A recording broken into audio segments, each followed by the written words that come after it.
Welcome back to the show that they call the bullshit filter. First bullshit filter for 2025, which makes Yeah. this year Right. eight, I think, of the bullshit filter. Oh, For wow. those of you that are new listeners, welcome. My name's Cameron Riley. With me in Bumfuck, Virginia, is Ray Harris. Uh-huh. Um, And this is a show where we talk about most of our shows, we talk about history. This is the one we talk about modern history, as in what happened yesterday or last week or last month, Right. contemporary Mhm. news. And what we try and do is look for stories that seem to be overwhelmed by Western media propaganda. And we try and break it down and give you the facts as we understand them, a little bit of Mm. contextual history sometimes, because it's very Right. difficult to understand, particularly geopolitical events, if you don't have a little bit of history. If we have a fault, it's that we love the history side of it a lot, and we tend to go deep because I truly Deep. believe that you can't understand a lot of geopolitical affairs without understanding a lot of background. But we started this series, Ray Harris, Hmm. 2017, I think, with a Wow. long 25 episode Right. series on the Syrian Civil War, Yes. which 25 is a lot for us. Yeah. at that point it had been going on for already 6 years, give or take. And we Hmm. thought it was possibly coming to an end. As it turned out, it didn't. It went on Right. for another 6 years. And They were renewed. The studio execs renewed it for a couple more seasons. So, yeah. Yeah. it was so popular, had such a great run. That's right. The characters were beloved. Oh, the cast of characters. Yeah. Yeah. The They were villains going to twirling the mustache. they were Yeah. going to wrap it up, but then there was this Said no. huge Well, outroar yeah. on the Yeah. social medias, and people were Yeah. upset. March 3rd, 2017, we started on the Civil War. And we did our last Wow. update in the early years of, well, the late years actually, of the Trump administration, Mark Hmm. 1, 2019. We did a bit of an update.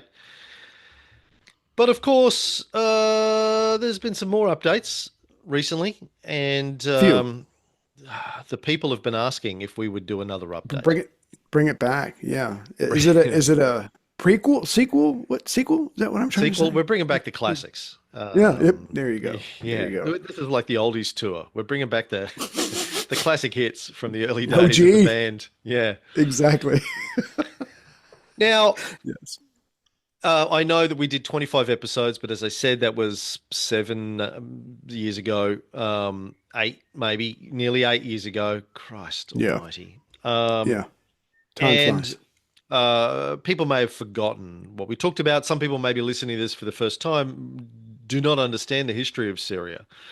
Right. So I want to talk about recent events, but in order to do that, I want to go back and sort of do a mini capsule version of the history. So, Oh, cool. Yeah. 50,000 years ago, Right. Sounds the right to rise of me. Yeah. The the rise Syrian of human dinosaurs. civilization in Oh, yeah. No, Mesopotamia. no. Sorry. Yeah. Yeah. Yeah. No, Good after point. the Good point. dinosaurs. We don't have to start with the dinosaurs every time. But it's Tony's favorite. No, I just want to let's pick it up from say the end of World War One, because I think that's going to help set the scene for this, and it is important because people people do not tend to have a very good sense of history in the West Right. anyway, and we look at things, we get communicated things like Syria as a snapshot of today, and we think, well, that doesn't sound right for today. That shouldn't be happening. But if you don't understand what's been happening there for the last 100 years, very Yeah. hard to appreciate what's happening today. So obviously, what is today Syria before World War One was part of the Ottoman Empire, essentially a Turkish Muslim empire that had controlled that region for, well, in various stages for, well over 1,000 years, Hmm. but under the Ottomans for a few hundred years. After World War One, as people probably know, that region got divided up over a drunken lunch between Sykes and Picot, Winston Right, Churchill. They just right. sort of, Winston Churchill just grabbed his cigar and Oh, drew give me some a lines fucking on a mouth. map Yeah, with it. there we go. And Yeah, yeah. why did he have an Bloody American accent? done. Oh, I'm that's doing the that's best that's I your can. Churchill. It's It's a like, Churchill. give me I'm a sorry. map. Yes, Give me a I'll map. take care of this forthwith. Anyway, And the French got right. what is Syria, Lebanon, etc., today. Hmm. Now, the French policy was divide and rule, and it's important to understand that these regions were made up at the time, as they have been throughout history, of people with different racial heritage, different political ideologies, different religious ideologies, and there was some antagonism between all of those people. But when the French and the Right. British divided up the Middle East after World War One, which, just reminding people, was a little over 100 years ago, not a long time in the history of things. This is when Right. your grandparents, if you're our age, were probably alive, or your great Hmm. grandparents, if you're a generation younger than us. Right. Not a long time to establish a stable society, 100 years, but this is what it was. So the French controlled it for 20 odd 25 years after World War One. Hmm. And they took a divide and rule approach to controlling it. They encouraged separatism. They set different religious and political factions against each other. Oh, yes. The French, much like the US in recent decades, feared what might happen if all of these people got along. There were these Hmm. ideas, even at that stage, of pan Arab nationalism, like let's get all of the Arab countries together, Right. and form a single political unified entity. And of course, oil was becoming important at that juncture. So and the Middle East obviously was where there was a lot of oil. So the Hmm. idea that these countries that had not just strategic locations in terms of control of Europe and the Suez Canal and all that kind of stuff, which would become very Right. important over the next few decades, but and access, into the Mediterranean and all those sorts of things. And the Britain were concerned about their Indian Empire and their all Mm. these European countries with their African colonial possessions at the time. Right. But also control of the oil was another a big factor, and they were also concerned about different Sunni nationalists fighting for independence, if they were allowed to all get along. So the idea was to keep them fighting each other for as long as possible, which the US has continued post independence of these countries. Let's all keep them at each other's Look, throats. That way, there's less chance that they're all going to get their shit together and unify. well, it's a tradition, and we find traditions important, so we keep them going. Yeah. And this is backed up. If you don't believe me, go read anything that Kissinger wrote about this in his 400 Hmm. books on geopolitics that he wrote over the course of his insanely long, must have sold his soul to the devil life. Because he was quite open about this as being his Yeah. strategy.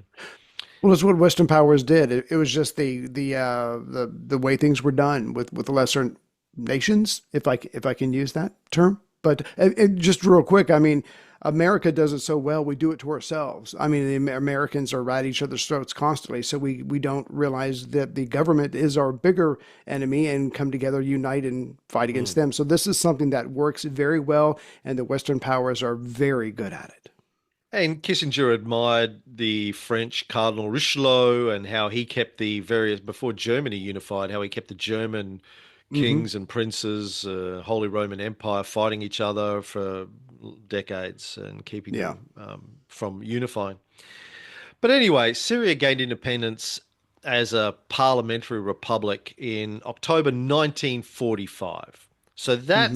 is the end of World War Two, just after the end of World War Two. That's when Syria first got its political independence as a country. So they've had, was that 80 years? Is it 80 years this year since 1945? 60, 70, 80? Yes, 80 Yeah. years.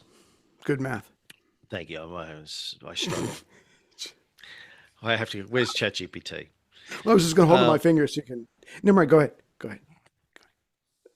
and the post-independence period was tumultuous. Now, one of the things that everyone needs to understand about, if you haven't read up on this, the independence of um, colonially occupied countries Right. does not work in the way you might think it works.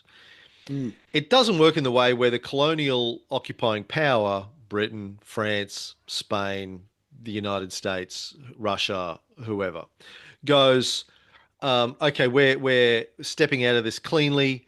Best of luck. If there's anything that we can do to support you in your efforts to be independent, then Godspeed. please just Right. drop us an email. Right. We're here with all of our resources to make sure that you Be- have a stable, right. successful society. And we're very sorry for all of the disruption over the years, decades, centuries. Our bad. Mea culpa. Reparations, anyone? Yeah, we would Reparations. Boom. love to pay Yeah. reparations. Who do I make the check out to? That's not how it happens.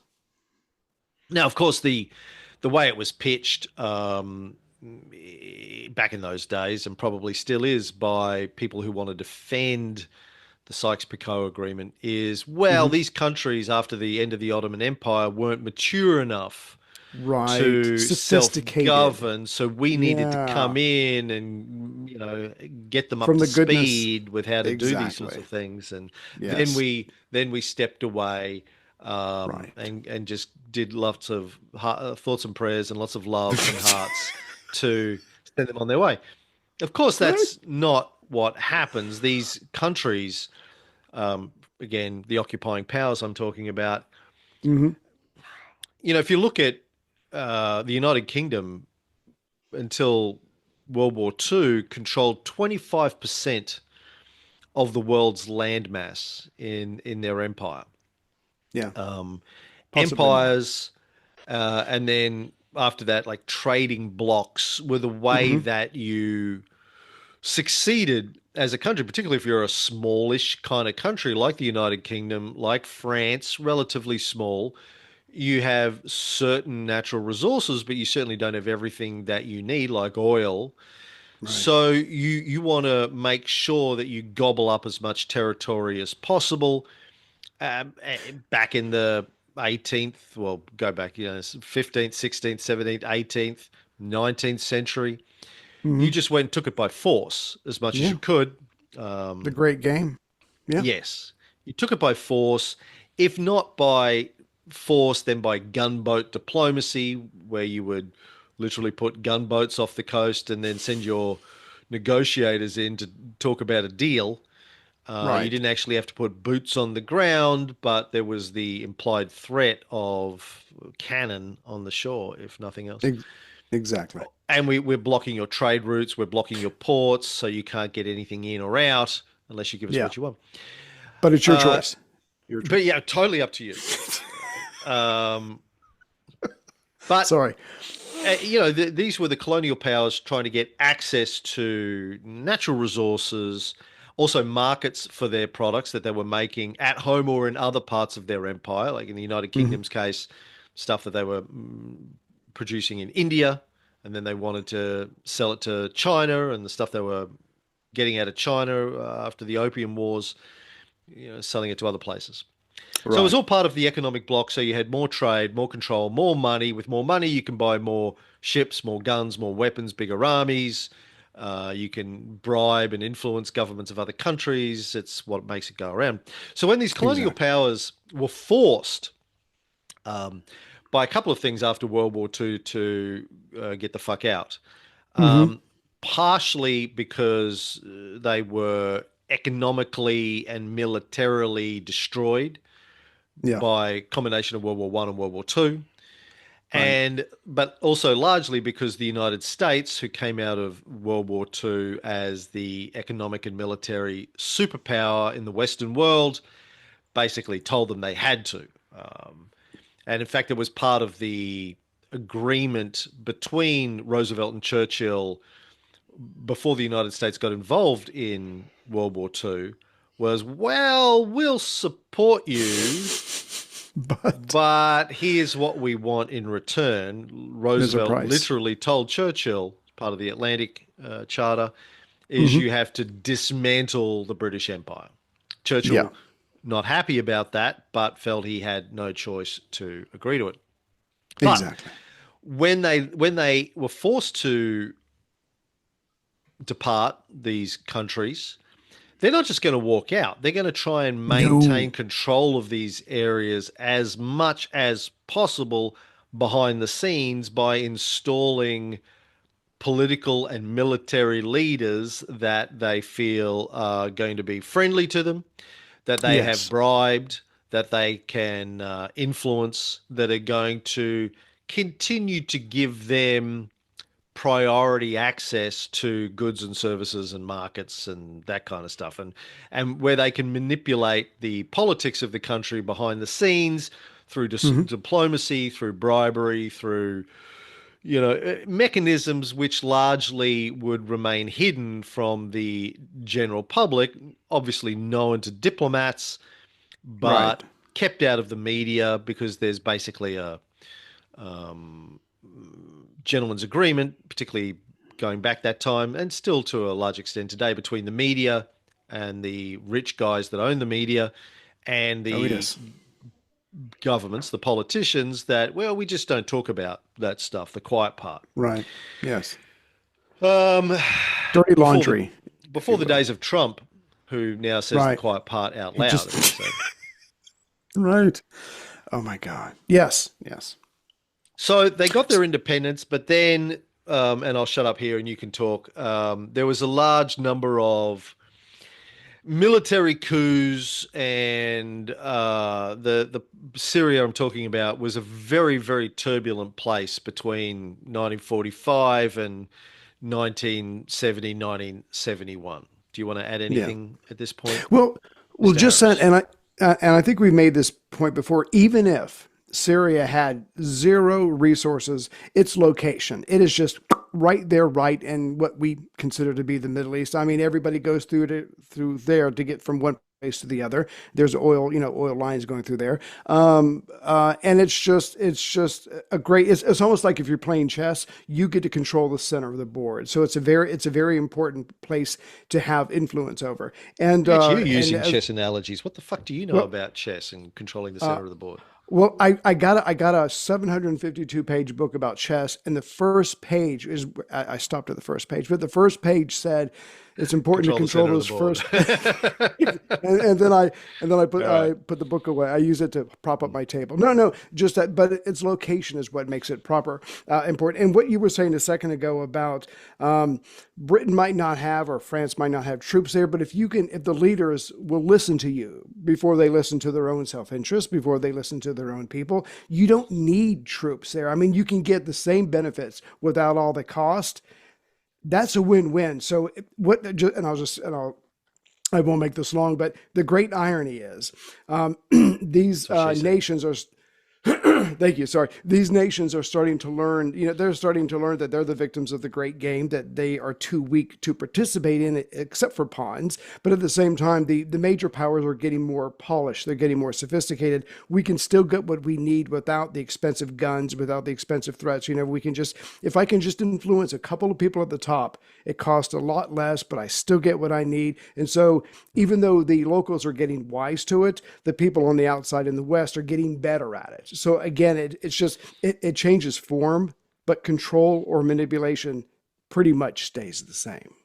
And And the Amer that's how it is. Yeah, sorry, go ahead. Sorry, and the Americans were set a new standard for this. We've talked about this a lot, I think, on our Cold War series. When the Americans decided after World War II that they would spend $13 billion on basically bribing Western Europe to be part of the American trading bloc so they Hmm. wouldn't allow the socialist parties to come to power and potentially end up with part of the as part of the communist trading bloc. It was Right. basically buying your way to into Hmm. power without having to put boots on the ground. There was the Yes. implied threat of boots on the ground, but you could Yeah. just buy access to these markets. And then you go, well, we're not an empire. Do you see boots on the ground? Do you see our flag over Right. it? No, because it's all being Yeah. done monetarily, economically, on the back end. Could I just say real quick, one of the reasons that we did that, besides, the UK suddenly has no money, their people, they were on rations, I think, until the early 70s or something. I'm trying to remember, but the point is, oh, it just went out of my head. But oh yeah, so out obviously after World War II, when you have someone like Hitler who was openly, Mussolini who was openly going after nations, it becomes a très gauche to be that to be an empire, to try to take over other nations. So again, if you can do it through economic means, you can go, well, no, I'm not him. I'm doing it a new way, a kinder, gentler Mm, empire, if you mm. will. But the point is, if you can't fight a war against dictators, overlords, and people who are taking territories, and then go start doing that, it's tacky. And so the Western powers learned the new way to do the same exact thing. That's not to say that they stopped doing it the old way, No, no, that's plan B if we but have to.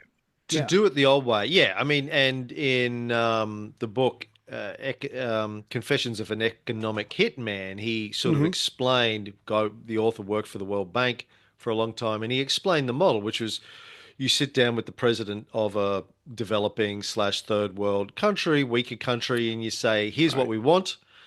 We want access to your resources, access to your markets. We want them at a discount. We want control of this, that, and the other industry. Hmm. Feel free to say no, but just know that if you say no, here's what happens next." Right. Um, it's not boots on the ground next. It's next is we start bashing you in the media, using our media and our influence over your media to say that you're a communist, you're a fascist, you're whatever. Corrupt. Yeah, you're corrupt. You've got secret yachts, secret Swiss bank accounts, Oh mistresses, yes. etc., etc. And we fund your competition, your political competition. We find a Hmm. general in Yeah. your military who wants to be rich, and we put money in a secret bank account for him if he overthrows the Right. country and declares a dictatorship, and And that you get sent generally to works. Yeah. prison, executed, Right. whatever it is. Right.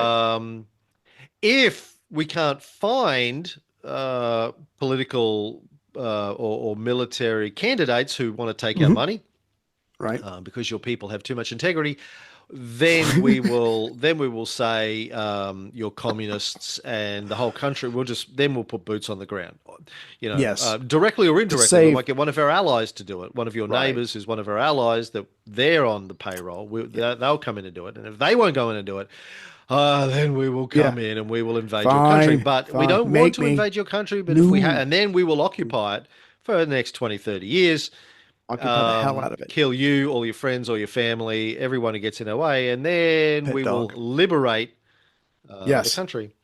So why don't you just take the money Just that don't we're make offering me. you into your Swiss bank account, and Exactly. we've all got better Yeah. things to do than That's right. Yeah. have to have a civil war.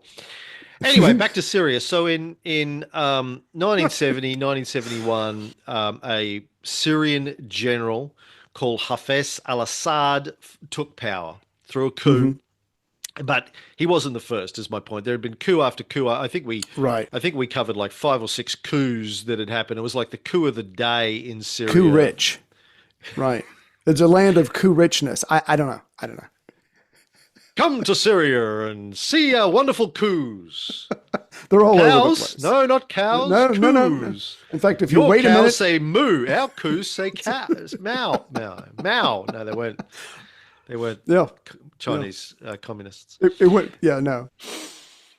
And this is because there were a lot of factions, and of course, when France pulled out, it wasn't just France who was trying to control the region Right.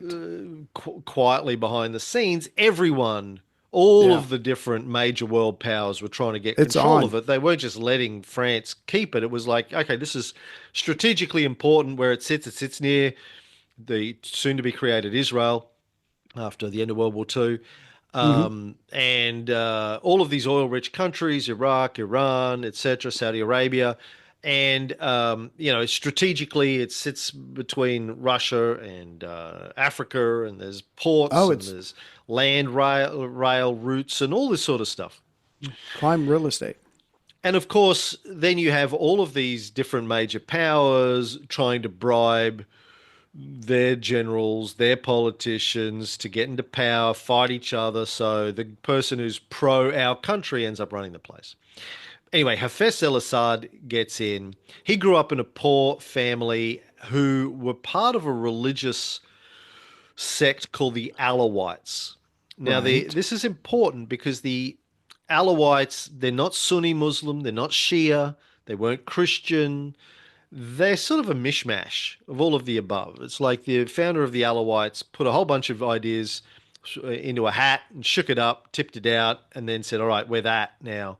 A little bit of Shia Muslim, a little bit of Christian, a little bit of some Greek influences, other Hmm. influences, Right.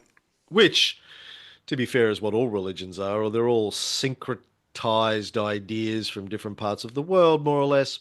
I often say that Potpourri. Pauline Christianity was a syncretized version of Judaism with various agrarian mystery cults like Isis and Osiris and Right. um, uh, who's the god of the grape? Hmm. Dionysus or Dionysus. Right. Um, so he comes from this Alawite family. Now, the Alawite had been oppressed for centuries in this region. No one really liked them. They were a minority.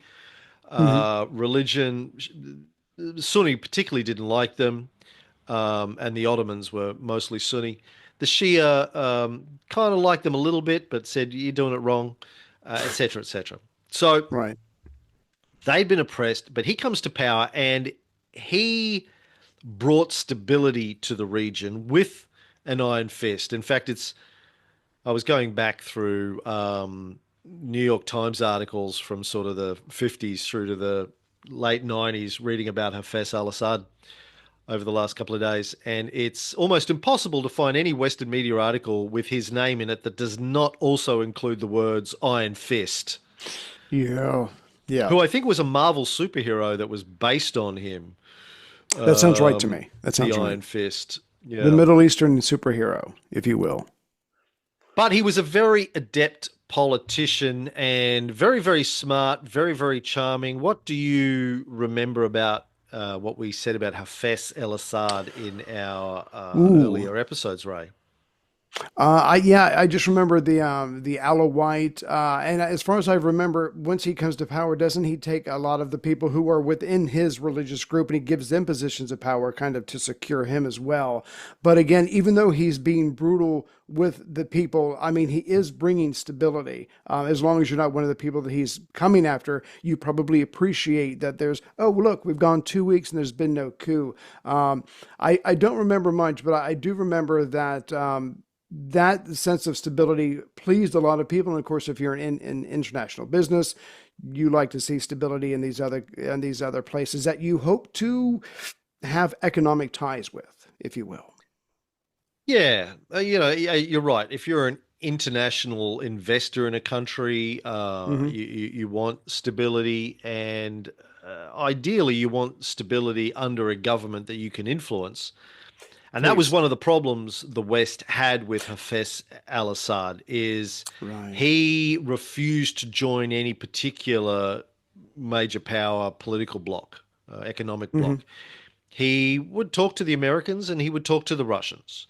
Yeah. Yeah. He was like, listen, we're Johnny in the middle here. Everyone wants a Right. piece of us, Yeah. and we're going to stay somewhat neutral to the game. It's Now, their there was a best US. interest. Yeah. Sorry. Yes. Go ahead. There was a US Senator from South Dakota in the 70s, James Aburesk, Hmm. He met with Assad many times, starting around about 1973. He told one journalist, I found him to be extremely intelligent to the extent that various governments beat a path to his door during the many efforts to make peace between Israel and the Arab countries.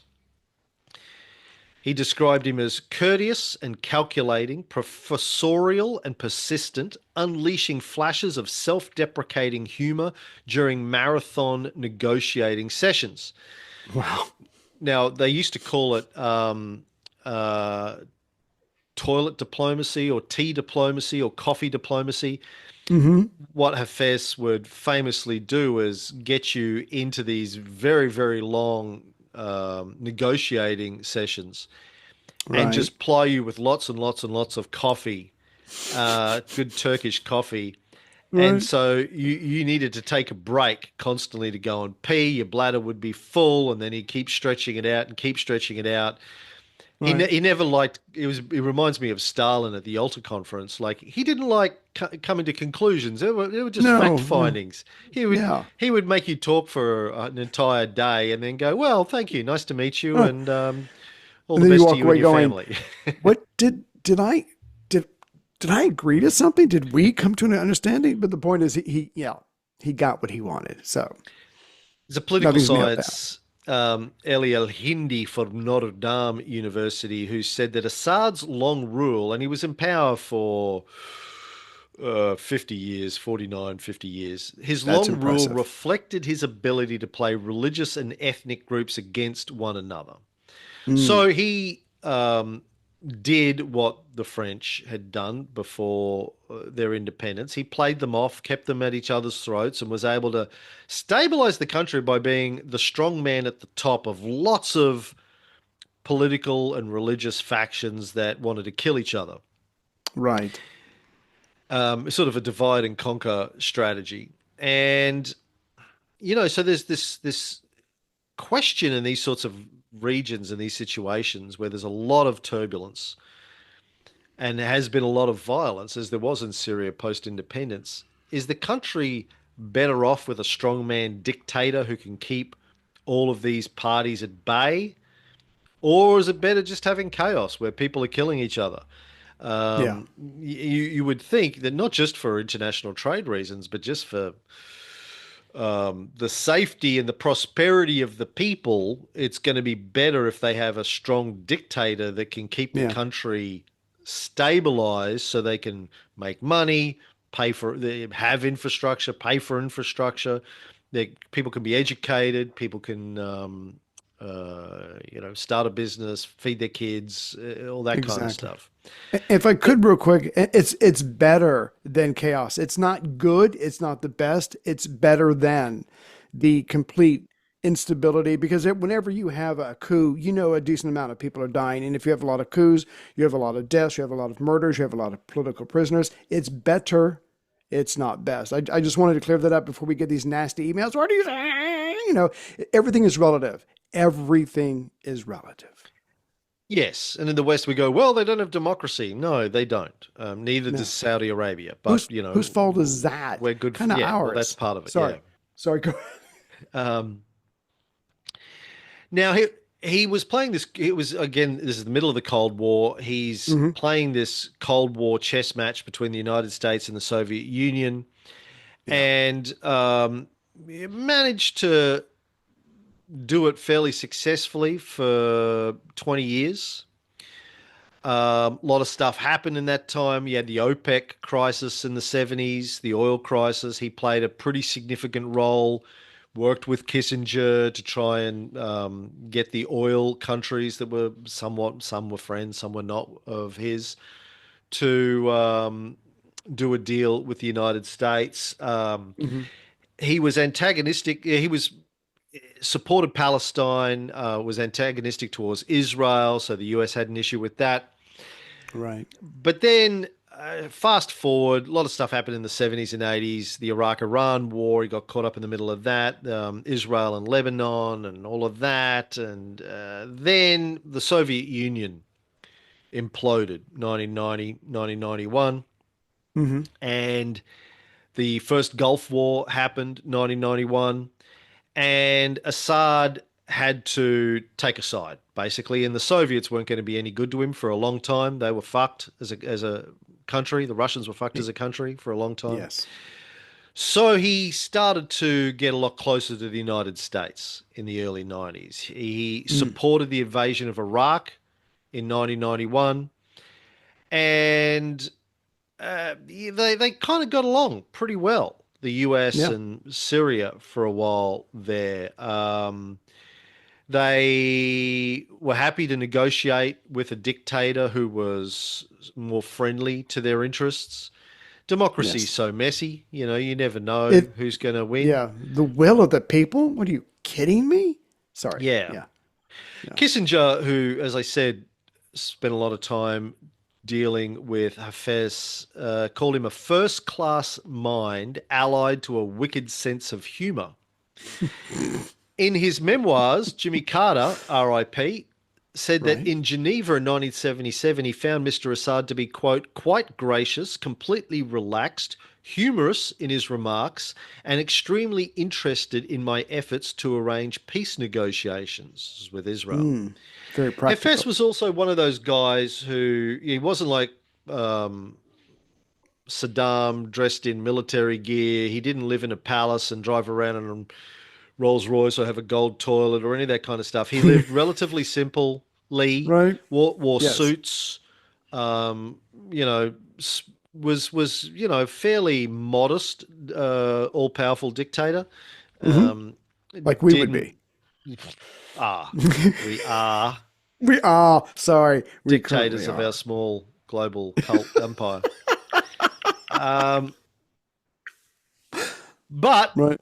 so not only does he need to deal with all of these international players trying to get a slice of the action in Syria, he also had a lot of problems internally. There were a lot of, even though he sort of had somewhat cordial diplomatic relationships with these other countries, Hmm. they were also trying to influence what was going on in his country at different levels over different times, right? Right.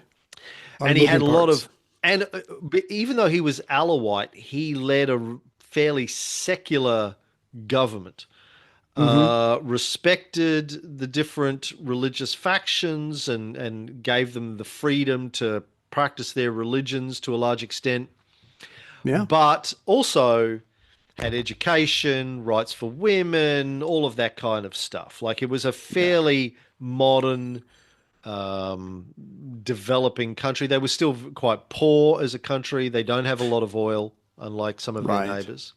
Yeah. But he ran a fairly secular, modern country, and of course, a lot of the fundamentalists in his country and surrounding his country didn't like that. They wanted more of a hardline Right. Muslim, either Sunni or Shia Muslim administration. Hmm. And so, particularly the Muslim Brotherhood, he had a lot of problems with the Muslim Brotherhood. And there were car bombs, terrorist attacks, insurrections, all of that kind of stuff that he had to deal with over the course of the 50 years that he ran the country. The most Mm. famous was the Hummer massacre in 1982. Do you want to tell everybody about the Hummer massacre, Ray? I would love to, except for I don't know it. So I'm going to request, the game Uno, the reverse The card. reverse card, I'm or Dial a reversing. Friend.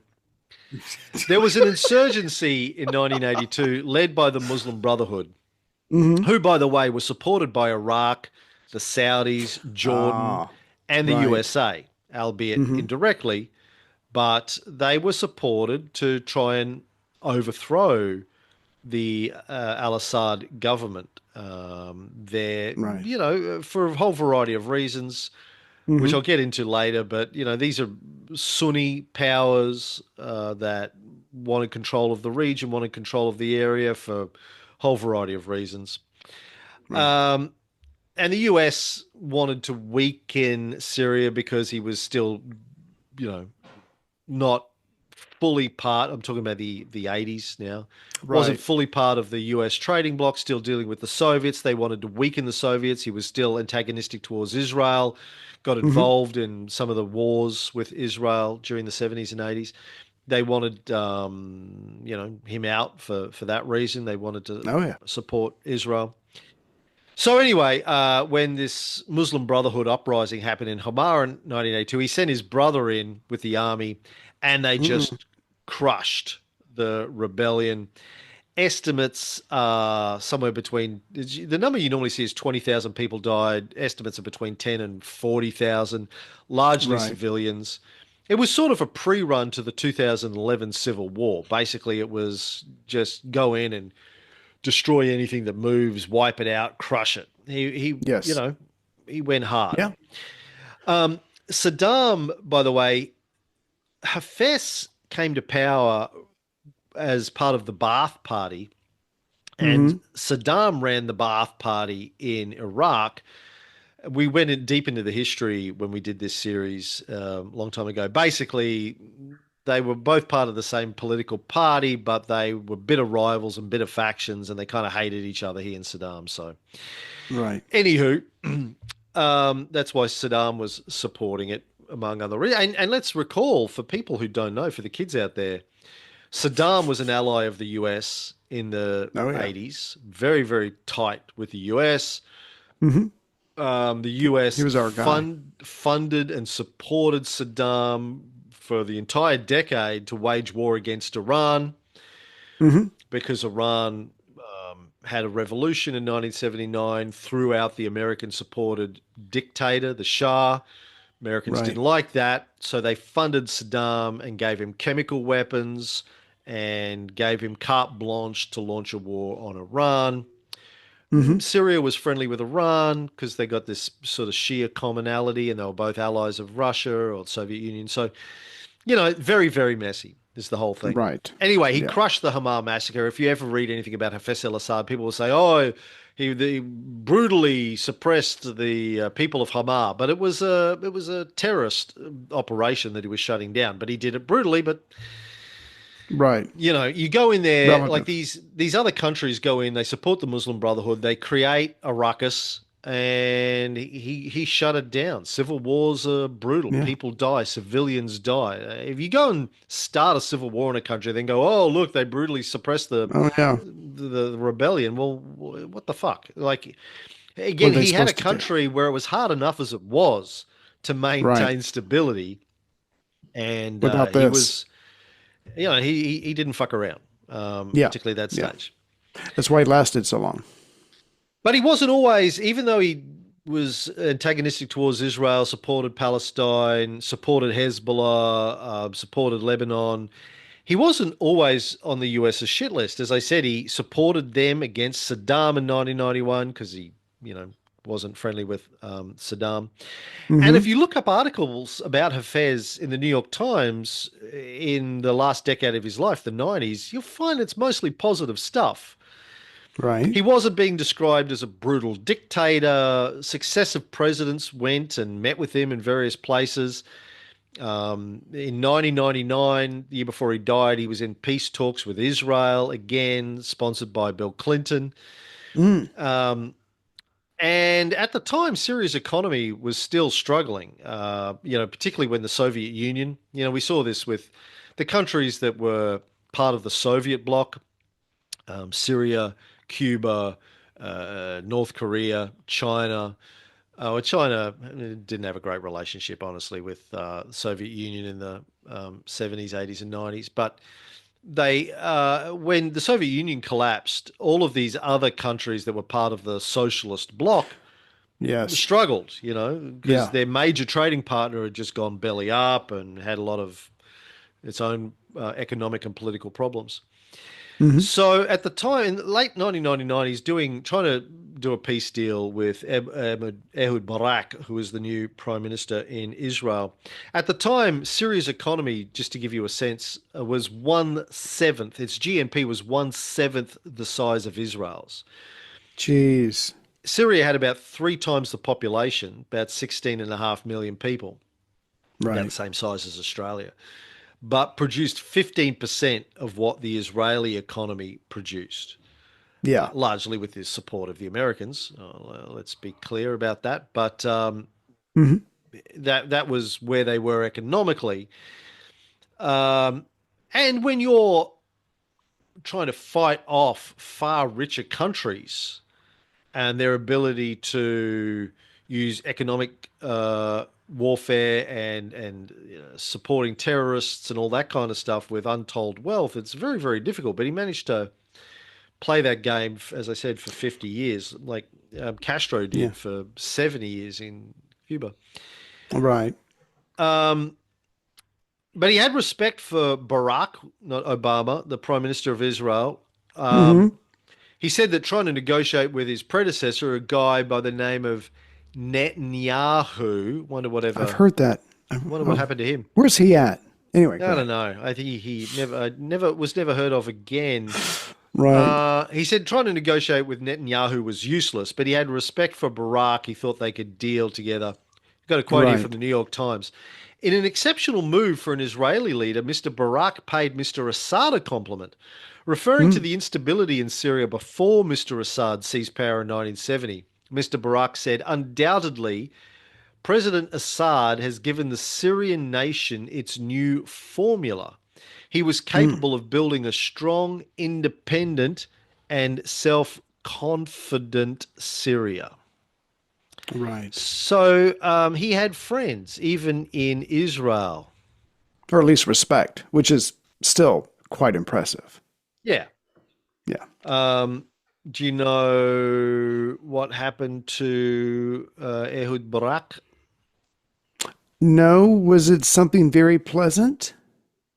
Oh no, it's all right. He survived. He wasn't one of the guys that got assassinated, but Okay. he went on to be defense minister and attacked Mm. Gaza and was good friends with Jeffrey Epstein and Right. all those sorts of good things that you do. I don't want to. I don't know if this is 100% accurate. But I'm trying to connect two things that you just said. I imagine for Assad, it's quite difficult to have an economic powerhouse of a country when you refuse to play, when you refuse to pick a side over the other. Because again, at the end of the day, if he was to pick one side, but this was obviously before the Soviet Union collapsed, that it would hurt him more than help him. So again, he's trying to stay neutral as much as he can. He's trying to focus on his own country. But again, something like that, right in the middle of the Cold War, that comes at a price. And that, like Yeah. you just said a couple of minutes ago, comes with a very weak economy. But at least you're your own man as much as you can be.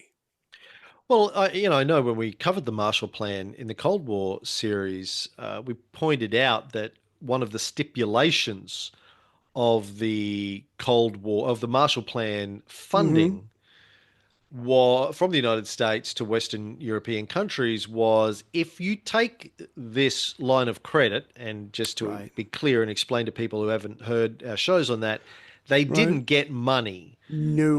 The No. Marshall Plan, which is true with most American aid and international foreign aid all over the world, Right. they didn't get like pallets of cash or deposits in a bank account and gone, spend it wherever you will. Good luck Exactly. with that. Do Hope whatever. everything goes well. It Right. was a line of credit to buy American goods and services, basically. Mm-hmm. Yeah. Um, Thank you. basically it was a transfer of wealth from the American taxpayers to American businesses and the Mm-hmm. politicians that they fund. It was basically the money went from your bank account, American citizens' bank accounts, um, via taxes to the Treasury, from the Yeah. Treasury to the Pentagon and American businesses as lines of credit that European countries could call upon. They got a little bit of Right. cash, but mostly it was just a line of Yeah. credit. You want to get access to cheap or free American goods and services, you can call upon that. But here's what you need to give us. You need to pay it back in some form, and usually Mm-hmm. it's give us carte blanche access to your markets, Yes. and you standardize on American equipment. If you buy American tractors, and that's all you use for 20 years, you're going to Yeah. keep using American tractors, American military, because Parts, everything. exactly, Yes. yeah. Yeah. Uh, and also, they had to agree to crush any domestic socialist groups that might be trying to Yes. seek political power. Not Uh, non-negotiable. yeah, that was non-negotiable. You couldn't allow any form of socialism in your countries because we're not just Right. giving you this line of credit and then it's going to go to the There, socialists. It's there's a like, what? reason why we're Yeah. doing this. We're not good guys. I cannot stress this enough. This is not coming from our hearts. It's coming It from was our wallets. self-interested. Yeah, Self-interest. absolutely. Exactly. Yeah. Anyway, so he would have struggled to get a lot of that kind of Hmm. checkbook, open blank checkbook funding. Right. But particularly in the 90s, after the collapse of the Soviet Union, was on pretty good terms with the US. Bill Clinton, as I said, went over and met with him Mm. on several occasions, trying to negotiate peace with Israel. Never worked out, obviously. And then he died, June 2000, and was Right. succeeded by his youngest son, Bashar, as Hmm. president and the head of the Syrian political party Right. and military. Now, the thing to understand here is Bashar wasn't supposed to inherit the empire. Right. Is his eldest son, Basil, was supposed to take over. He had been groomed his entire life to take over one day, but he went and died in a car accident in 1994. Very inconvenient. Yes. Yes. Yeah. Bashar was an eye doctor. Um, Sorry. he Nothing was wrong with that. he was an ophthalmologist or studying advanced ophthalmology at the time. Hmm. He was Right. 35 years old when his father died. And yeah, obviously, once Basil died in 1994, there was sort of 6 years, 5 or 6 years then to start to prepare Bashar to take over. It would have been his late Right. 20s. He started to get groomed and they started to build his profile back home. But Hmm. the New York Times, when he took over, referred to him as a shy young doctor. Let me read Oh. this New York Times article. Most Syrians have expressed public confidence in Dr. Assad, even while conceding that he is young and inexperienced. They know him as the director of the Syrian Scientific Society for Information Technology, which offers computer courses, though only a small percentage of Syrians can afford luxury items like computers. Thanks to an orchestrated campaign in the state news media to credit him with fighting corruption and promoting a more open economy, Dr. Assad also is seen as a beacon of hope for a new, more relaxed Syria. He recently told the Washington Post that he personally favoured lifting all of hidebound Syria's restrictions on what people read, watch on television, or discover on the internet. As a point of principle, I would like everybody to be able to see everything, he was quoted as saying. The more you see, the more you improve. But others, Dr. Assad added, have their reservations. One of his challenges will be to avoid disappointing the legions of Syrians who are his age and younger. There are very high expectations because he's young and open and wants to give more liberty and democracy, said Youssef Jidani, a member of the Syrian parliament and leader of a tiny Arab nationalist party. But like his father, Dr. Assad is likely to go slow rather than upset the traditionalists who still control the military and much of the state-run economy. I think he'll follow the same rhythm as his father, Mr. Jadani said. You can't go fast here. You have to wait for things to develop. Can I just say, I've always been fascinated by the idea. Look, I'm your ruler, and let's be honest, I'm here by force, and I really, really want to give you as much freedom as I think you can handle or that you want. But at the end of the day, I still have to be the guy in charge. I still have to be the guy who calls all the shots. And so it's like, I don't know, oil and water, it doesn't work. I want you to have all these freedoms up to a point. But as long as my power is not threatened, I'm okay. Don't talk bad about me. Don't try to fight against me. But I want you to be as free as oppressed people can be. Let's see if we can work this out. I mean, it's just, You ever had a job? I've had a job. Yeah, I've had a few. Yeah. Kind of like that. Kind of like that. What does the boss say? Listen, What was the boss? Yeah. you're completely free Right. to think for Right. yourself, but if you say anything bad about the company or you say Hmm. anything bad about me, Oh, that's your or ass. you fuck with the plan. We got a plan, 5 year Right. plan. You fuck with the Yeah. 5 year plan. What happens? Yeah. You become a problem. You're And fired. Now, I don't when like you live in a problems. Yeah. country and they want to fire you, it's the same sort of thing. You know, it's Right. basically it's a More corporate permanent. approach. Funny thing is, Right. Americans are like, well, at least a large part of America is all Hmm. about country should be run like a business. We want Yes, I good hate business that. leaders like Donald Yeah. Trump and Elon Musk running the country. And so, then you have guys like the Assads who run their country like a business. I'm the boss, and you do what I say. And they Right. go, dictator. It's not Yeah. good. Shouldn't have Uh, that. yeah. Democracy. But I want to be the nicest dictator you've ever come across. I mean, that's my goal. That's what Yeah, I'm setting up for myself in the good 2025. dictator. Yeah, yeah, yeah. Exactly. Well, Exactly. if you read Machiavelli or you Hmm. read Plato, it's kind of the goal, right? Is the enlightened despot, the enlightened dictator is sort of the Yes. rule. The enlightened king is really the highest Right. form of government. Yeah, Yeah. Churchill said democracy is, the worst form of government except everything else that we've tried. Enlightened dictatorship is actually the best form. Right. Yeah. I have the power Um, to fix things, but Hard to I'm not going to be find. cruel. Yeah, Exactly. Yeah. Yeah. like Augustus. He, great Augustus. job. Yeah. Yeah, Yeah. Yeah. he's the blueprint. You want to be E- Augustus, exactly. Exactly. So this young an man, emperor yeah. without taking the title. Just call Yeah. me Bob. No, no, Just just, call me Augie. Just call me Augie. I don't need a fancy title. I didn't need a fancy car. Just do Okay, what I I'm say. I'm the son of a god and I'm the Right. Messiah. But apart from Right. that, Just like you. I put my toga the on. august one. Like, Yeah. Well, I have people put my toga on for me. yeah, I Let's be just stand there frank. and put But my arms like Churchill. He would just stand there and they would dress him. They would dress anyway. That's a whole nother story. Yeah. So this young guy is now in charge because his dear old papa is no more. his wife Asma al-Assad was born and educated in Britain. Her parents were Mm, Syrian. She was raised as a Sunni. She right. graduated from King's College London in 1996 with a bachelor's degree in computer science and French literature, had a career in investment banking, Not was bad. set to do an MBA at Harvard when she went on holiday to visit her aunt in Damascus in 2000, re-met Right. Bashar al-Assad, family friend, and they got Yeah. married that same year. I think Hallmark made a movie of maybe not. Maybe it's a different couple I'm thinking of. Who knows? Go ahead. Go ahead. Sorry. And, she was a Sunni, so he married a Sunni, an Alawite marrying a Sunni. Right. He wasn't a Not the end of the military world. man. He was Yes. educated. He was softly spoken. He was a big fan of Phil Collins and ELO. There Who was is a it? lot of, he was a very likable guy. And Yeah. so there was a lot of hope in the West that he would reform Syria and he would be friendly with Western powers.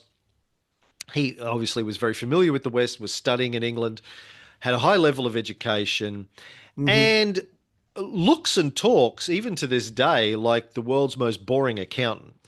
Uh, Exactly. I He remember bores other accountants. when we Yes. did our when we did our original series. I went through and watched a lot of interviews with him, Right. and he'd speak in English, and he was dressed in a suit, and Yeah. he just spoke very quietly like Demure. this, very He was very demure. quiet and demure, very Yeah. very And you'd nice, fall very asleep. yeah, it'd be Yeah. boring at a dinner party, kind of guy. Exactly. Get me out of here. He's not your stand at the podium for 5 hours with a chest full of medals, ranting or yelling, or in camo gear like Castro. Yeah. There Very, we very go. quietly spoken, Hmm. educated, nerd, basically a A nerd guy running a nerd. country. A nerd's nerd. Yeah. Yeah. Go ahead. Sorry. Well, when he came to power, Syria was the second poorest country still in the Middle East. Now, again, Mm, didn't have oil. right. Um, had tried to play this sort of neutral role in the Cold War to a large extent, but did a lot of trading with the Soviet Union. It collapsed, and so they were economically not in a good place. Only Yemen had a lower per capita income in the Middle East at the time. Right. Yeah. So he sold off state-run enterprises, encouraged the private sector, encouraged capitalist development, followed sort of an economic model that was provided by the International Monetary Fund and the World Bank. Hmm. He tried to get on board with the Western system and modernize the economy of the country, but what happened in Russia after the Communist Party fell happened in Syria. You had Ba'ath Party cronies and Assad relatives Hmm. who had money to buy these privatized, nearly privatized state-run interests. Right. They got them on the cheap, or they got licenses to open new things. So a lot of the infrastructure in the country, cell phone companies and things like that, ended up being owned by, a handful of oligarchs. Yeah. They ended up owning the private banks and the insurance companies and airlines and all this kind of stuff. And there was economic growth, Hmm. but it also led to widespread corruption. It led to a lot of people being unhappy that there was this big wealth divide between the elites that had billions of dollars and the people that were poor and hungry, Right. including Assad family members. There's a guy called Yeah. Rami Makhlouf we talked about in the early episodes. He's a cousin.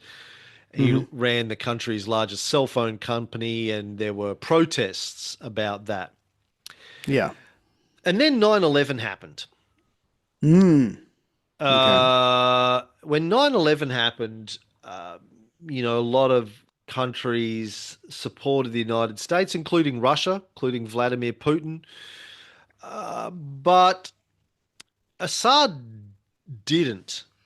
Mm. He was not going to get involved in the invasion and occupation of Iraq in 2003. Right. He took a neutral position on it, and in fact, criticized the US's invasion of Iraq, as did the United Nations, just to be clear. Yes. Yeah. But he decided they weren't going to get involved in that sort of a conflict with their neighbors in the Middle East. They couldn't afford to get involved in anything like that.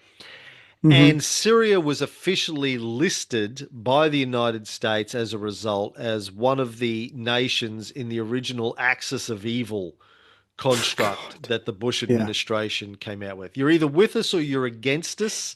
I was going to say it's a Cold War mentality all over again. It's a zero sum game. You're either with us or you're not. And Syria could easily say, we could be against you and you wouldn't know it. We are so poor. You're not even going to know we're your enemy. I mean, they can't afford to do anything. I think it was smart for him to be neutral. Can I just say real quick, the way you've been presenting this show, you made me realize, I don't think I picked up on this before. When this young man, who's only been groomed for the last 5 or 6 years of his life before he comes to power, he truly does have the tiger by the tail. My father was oppressive because he had to be. You've got these religious differences. We don't have a lot of resources. We're surrounded by people with different priorities and different religions. You've got Israel right here, right next. And if you look at on a map, Damascus is very close to Israel. I mean, he truly has the tiger by the tail. He could want for his nation all he wants, but he has to go slow. He has to, kind of modernize or kind of, take his hand off the wheel gently, slowly, whatever the proper term is. So of course the people aren't going to be happy, but if he was to do anything else, it would have been chaos. And again, to me, it's just truly the tiger by the tail. And I really don't know if, because I don't know this guy, if he truly had the set of skills like his father did. Like if his father was suddenly 25 years old again, there's a good chance his father could handle this. But I don't know if this young man had what it took to handle this very intense balancing act with so much potential for pretty much almost everything to go wrong very quickly. I mean, it's almost an impossible task, and I don't think I appreciated that until tonight. And you make a good point. Like he's not military, so you Exactly. he comes to power. Okay, Hafez was one thing, but he was a general and he ran the country for 50 years. Let's Yeah. imagine He that was poor. He had it's perspective. Sorry, go ahead. Yeah. imagine it's 2000, Hafez dies. Right. You're the equivalent of a five-star general in the country. Mm-hmm. You've been a general for decades. Right. You think, well, I know how to do this. Then you get Yeah. this 35-year-old kid who's a Yeah. shy, quietly spoken, nerdy, Phil Collins loving eye doctor. Not exactly the resume you're looking for. So, You've got internal enemies, you've got external enemies. You're like, yes. really? Like, why Yeah. should I listen to this kid? Why should this kid be running Yeah. the ship? Just his dad was one thing. I respected his Right. dad. Yeah. I I don't know if I feared. respect this guy. Yeah, I don't fear this guy. I don't fear maybe I this guy. feared him. Maybe I respected him. But, Yeah. is this guy really going to help us run the country with an iron fist? He Exactly. wears white gloves, Yeah. and Yeah. has fancy silverware. So anyway, Yeah. Bush declared they were part of the axis of evil. Now, my point is that Right. the US had been relatively on good terms with Syria, both Mhm. Hafez in the last 10 years of his life and Bashar for, the year or whatever before 9/11 happened. Right. He was considered the new hope for Syria because he was Right. going to modernize it, blah, blah, blah, blah, blah. Then he gets called part of the axis of evil. The Yeah. US said they knew Syria used torture to extract information out of people they considered enemies. How did CIA. the yeah, Sorry. how did the US know that, Ray? Uh, it takes one to know one. No, I think there was. Didn't we have? Was there a connection? I'm trying to remember exactly what we covered on the Yeah, well, show. they knew that because that's where the CIA They had black sites where they would send right. people to get Yeah. tortured. We know they're Exactly. torturing people. How do you know that? Well, we Well, asked them to do don't it. don't don't don't worry about the details, but trust me, we know. Yeah. Syria was one of the main places where the US sent ghost detainees after Ooh, 9/11 as right. part of what was known as extraordinary rendition. Now, for the kids out there listening to this who didn't grow up, who weren't around, weren't paying attention in the 90s, Yeah. sorry, the Yeah. 2000s, a Right. ghost detainee was a term used by the United States government to designate a person who was held in a detention center, Mm-hmm. but whose identity was kept hidden. So they Right. were unregistered and anonymous. So So if anybody asked, yeah, sorry. Yeah. yeah. So So you would I grab this person. right. No one knew where they were. Yeah. Maybe we've got them, maybe we don't. We're not going to tell you. Yeah. They didn't get a lawyer. They didn't get a trial. They didn't even Right. get told the allegations were against them. The US was just going through and sweeping up Yes. mostly men, Yeah. throwing them in prisons, aka detention centers. Mm-hmm. Detention center. Just call it a Did, fucking did, prison. did, exactly. Ghost Or gulag. detainees. They're prisoners. Gulag. Gulag, Exactly. yeah. Sweeping up people, no lawyer, no allegations, no right to a trial. No one Yeah. even knew where you were or if you were alive. You just No phone disappeared. call. It's Exactly. about You as were evil as you can get. exactly. You just disappear, no record of what happened to you. You reach out to your government or the United States government and say, "Do you have my husband or my son?" And they just go, "Nope, don't know I what you're don't talking see about, his lady." don't I don't see his name on this list, which is true, and that's the whole point. Yeah. It's not. Yeah. Yeah. Prisoner 123 ABG 439, right? That's all it is. Exactly. That's all it is. Yeah. They call it extraordinary rendition or a regular rendition or forced rendition, just fancy legalized terms for kidnapping, basically. Hmm. Right. Now, they were sent to these mostly prisons in Iraq or Syria or Jordan Hmm. at different stages of this. So they weren't on US soil. If they were on US soil, they would have certain rights. Yes. The American law would give them certain rights. Or if you Hmm. send them to an allies country, they would have rights if they were, a country with an established human rights framework. But they Hmm. would just send them to countries like Syria and like, yeah, well, outside of our legal jurisdiction, no one can help them. Exactly. A former CIA case officer called Bob Baer was interviewed by Seymour Hersh, Hmm. one of my favorite investigative journalists. Right. And he called, Seymour Hersh, sorry, called Bob Baer perhaps the best on the ground field officer in the Middle East. He told Right. Seymour Hersh in 2004, if you want a serious interrogation, you send a prisoner to Jordan. If you want them Mm. to be tortured, you send them to Syria. If you want Damn. someone to disappear, never to see them again, you send them to Egypt. That's frightening. Absolutely frightening. But here's the crazy thing is like even after 9/11, when Syria was supposedly part of the axis of evil, Yeah. um, the US still had a love-hate relationship with them. Like Yeah. it's It's so okay, useful. Yeah. publicly we're calling you the axis of evil. Behind the Exactly. scenes, Hey, buddy. uh, yeah, Yeah. can we pay you money to That's torture right. people for us? Right. Yeah. Well, no, we don't have any questions. Just fuck them up. In public, we hate them because they're brutal. In private, we love them because they're Jesus brutal. Christ. Jesus Christ.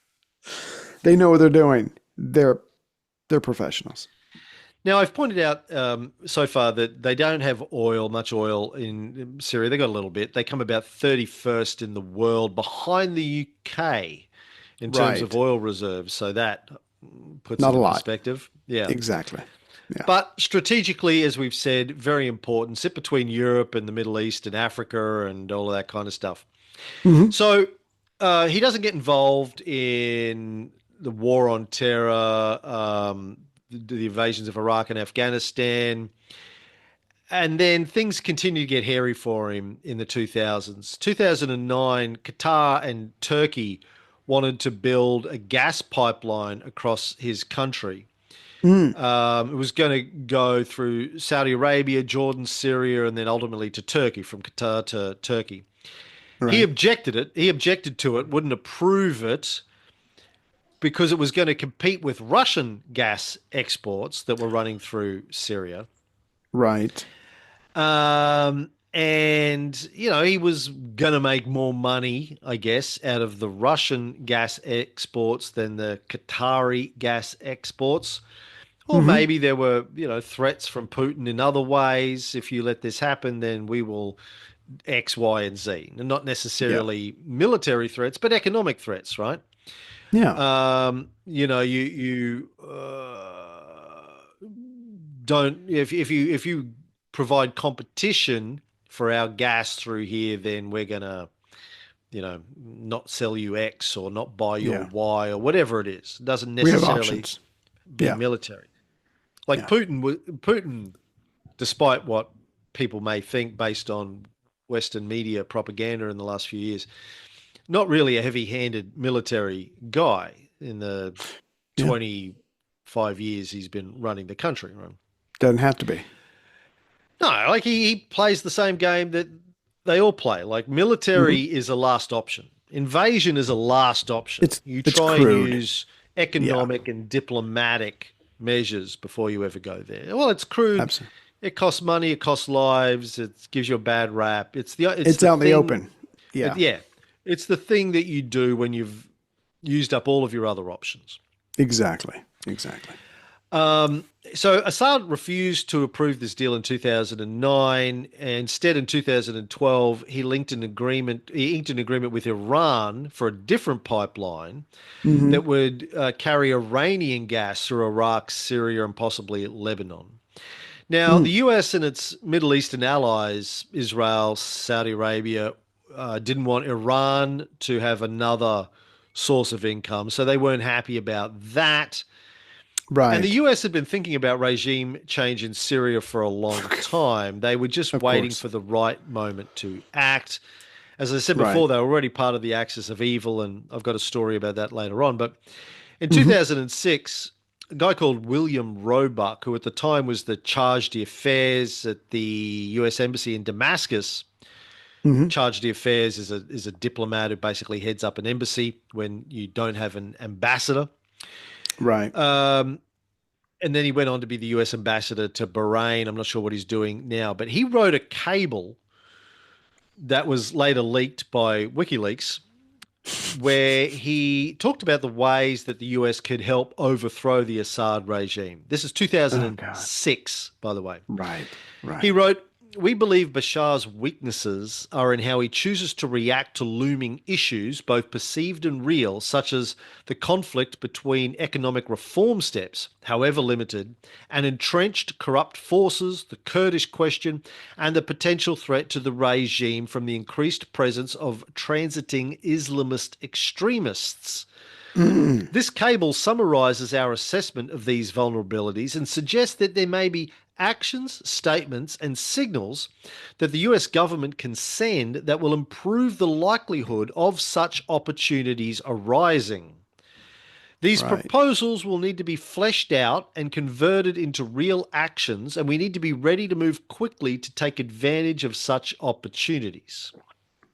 Oh my God. Let's what trash talk, tarnish his reputation. Here's all the horrible things he's doing. He's a menace to society, if you Well, will. also just supporting different potential Exactly. Yeah. He's Islamic dangerous. fundamentalist groups. He's Yeah. dangerous. Yeah. And again, like for people who aren't old listeners to ours or are new to this sort of topic, this is again a tried and perfected playbook that the US had been Yeah. using for decades at this point. They overthrew Mossadegh in Iran in 56. Yeah. They funded the Mujahideen to create political turmoil in Afghanistan in 1979, which forced the Soviets to get involved to try and stop it. They were Hmm. invited into Afghanistan. It Yeah. wasn't an invasion. They were invited in by the Afghani Exactly. government to help them Please stomp help us. stomp the Islamic fundamentalists that the US was training in Pakistan, and they were coming over the border. Right. They've used this playbook for decades. They're very good at it. Destabilize, use a whole bunch of tools to Yeah. destabilize a country until it erupts into violence, and then go, oh look, there's Oh, violence, and we have to yeah. get involved and They're sort of. pressing. Oh, I finally saw Charlie Wilson's War. I really liked the what I learned from that. And at the very end, of course, it's a very sad tale, all that stuff. But at the very end, when he's still trying to get money, some politician who I think maybe represents either the president or a very powerful senator goes, "That's still going on," and people are like, "Yeah, Afghanistan is still there, mother." It was just American blind. Anyway, it was a very good movie. People should definitely check it out if they want to. You know what I'm saying? If you want to kind of get a gist of what it was in an hour and a half, there's worse ways to do it. That's all I'm saying. Although it's been years since I've seen it, and I read the Hmm. book before the film came out, but my Right. recollection of it is that it sort of provided a very American propagandistic version of You know, events. absolutely no, but yeah, but no, just as far as the core of trying to help these people and what was happening. But yeah, no, you're absolutely. But it There's a spin. There's a it spin. didn't Yeah. provide the backstory where the US were funding the Mujahideen No. deliberately to No. try and weaken the Soviet Union well Exactly. before the Soviets got involved. Like Yeah. that whole Absolutely. backstory Yeah. where That's not necessary. Brzezinski, so for people again who don't know, at the time in the 70s, Jimmy Carter was president. Zbigniew Brzezinski was his national security advisor, and he later wrote himself in one of Hmm. his memoirs and books on geopolitics, which are very good to read, by the way, because he also says the quiet part out loud in those books and is quite proud of all the shit that he Right. caused. Yes. And it's his daughter that hosts Morning Joe and is married to Morning Joe, whatever his fucking name is. Oh yeah. Yeah. Yeah. Yeah. Yeah. Um, he said that he went to Carter and Hmm. said, if we play our cards right here, and this is before the Soviets were involved in Afghanistan, if we play Yes. our cards right here, we can give the Soviet Union their own Vietnam. Basically, Exactly. get them involved in an Nail them down. unwinnable guerrilla Yes. war they'll spend 10 years, it'll weaken them Tons of economically, money. morally, militarily, yeah. So that was his Yeah. plan all along, and that's what they did. Yeah. But most people in the United States and around the world in the West don't know that part of the story. Right. They still believe Over the the good guys. propaganda version. The Yeah. Soviets just Yeah. invaded Afghanistan. They just woke up Bastards. one morning. That's Brezhnev right. went, "What are we doing this? What are we doing today? What's on the?" I go, "Nothing." Nothing? Really? Oh fuck! Nothing? I'm so Let's, bored. Let's invade Afghanistan. that's right. Charge. Tally ho. Oh Yes. fuck! The fucking Yeah. arguments I've been in on Reddit and Facebook on that over the years. Whenever I see somebody pitching that story and I go, well, actually, Actually. oh, Yeah. they fucking lose their damn minds. And I go, I look, bet they evidence, do. evidence, evidence, evidence, evidence, evidence, evidence. And they're like, oh, fuck you and your evidence. We're the good guys. Go ahead. Anyway, Sorry. back to Yeah. this. So, Yes. despite the US wanting to do regime change, not all of their allies in the region were convinced it was a good idea. Right. In 2005, the head of Mossad, Israel's intelligence service, told the US that Bashar was weak, but, quote, neighboring countries have a genuine fear that radicals could replace Bashar in Syria. There is a Mm-hmm. widespread and strong preference for a weak but present Bashar al-Assad. Yes. What we when we were doing the series on the creation of the CIA, one and we talked about mistake after mistake after mistake that they made. One of the things that I don't even know if we've learned the lesson yet is before you make a move, always have to ask yourself, well, what comes next? If I remove X, Y, or Z, what's next? And I think America, in a lot of ways, and probably still are, very short-sighted in that. It's like, yeah, we don't like this guy, but it can always get worse. It can, at every aspect of your life, it can always get worse.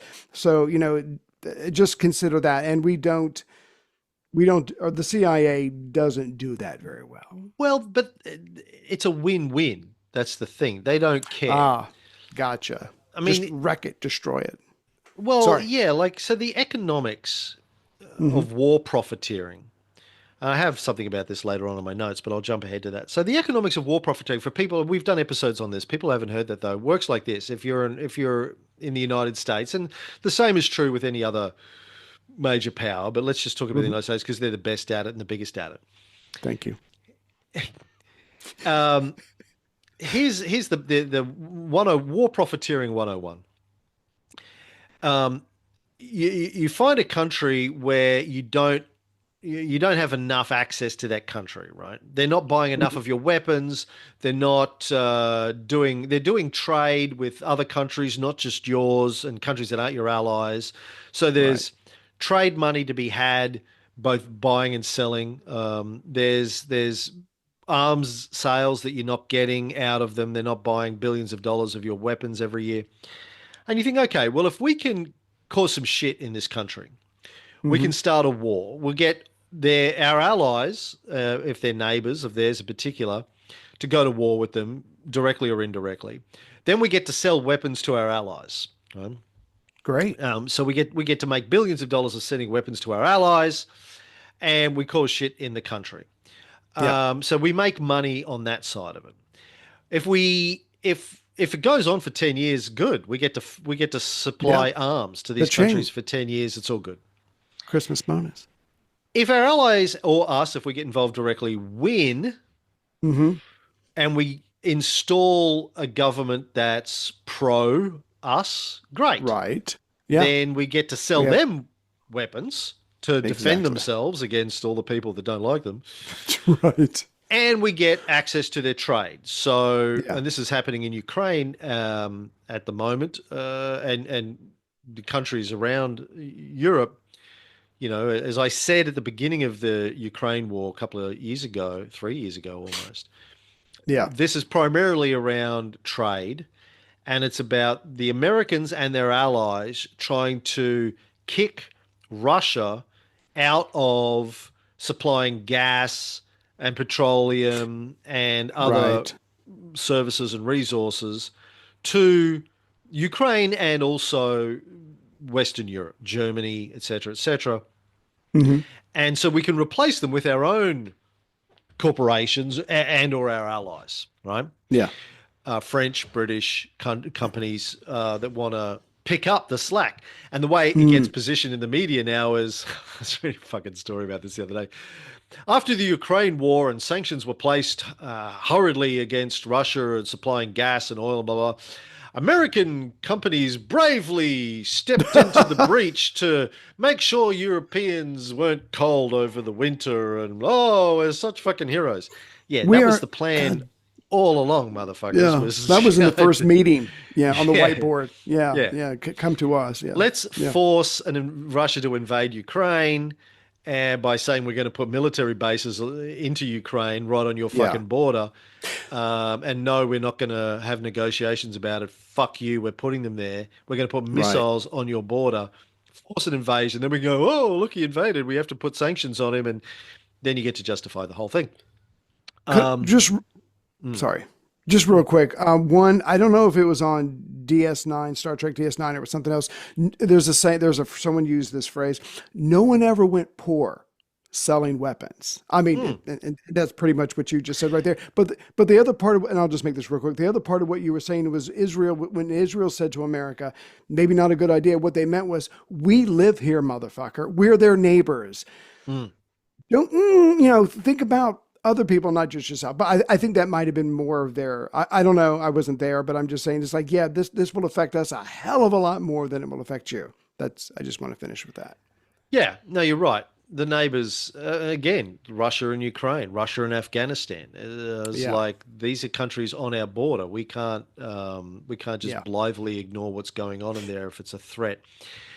Yeah. But to finish the war profiteering 101 Yeah. stuff, so if you Please. install a friendly government or dictator in a country, that's good.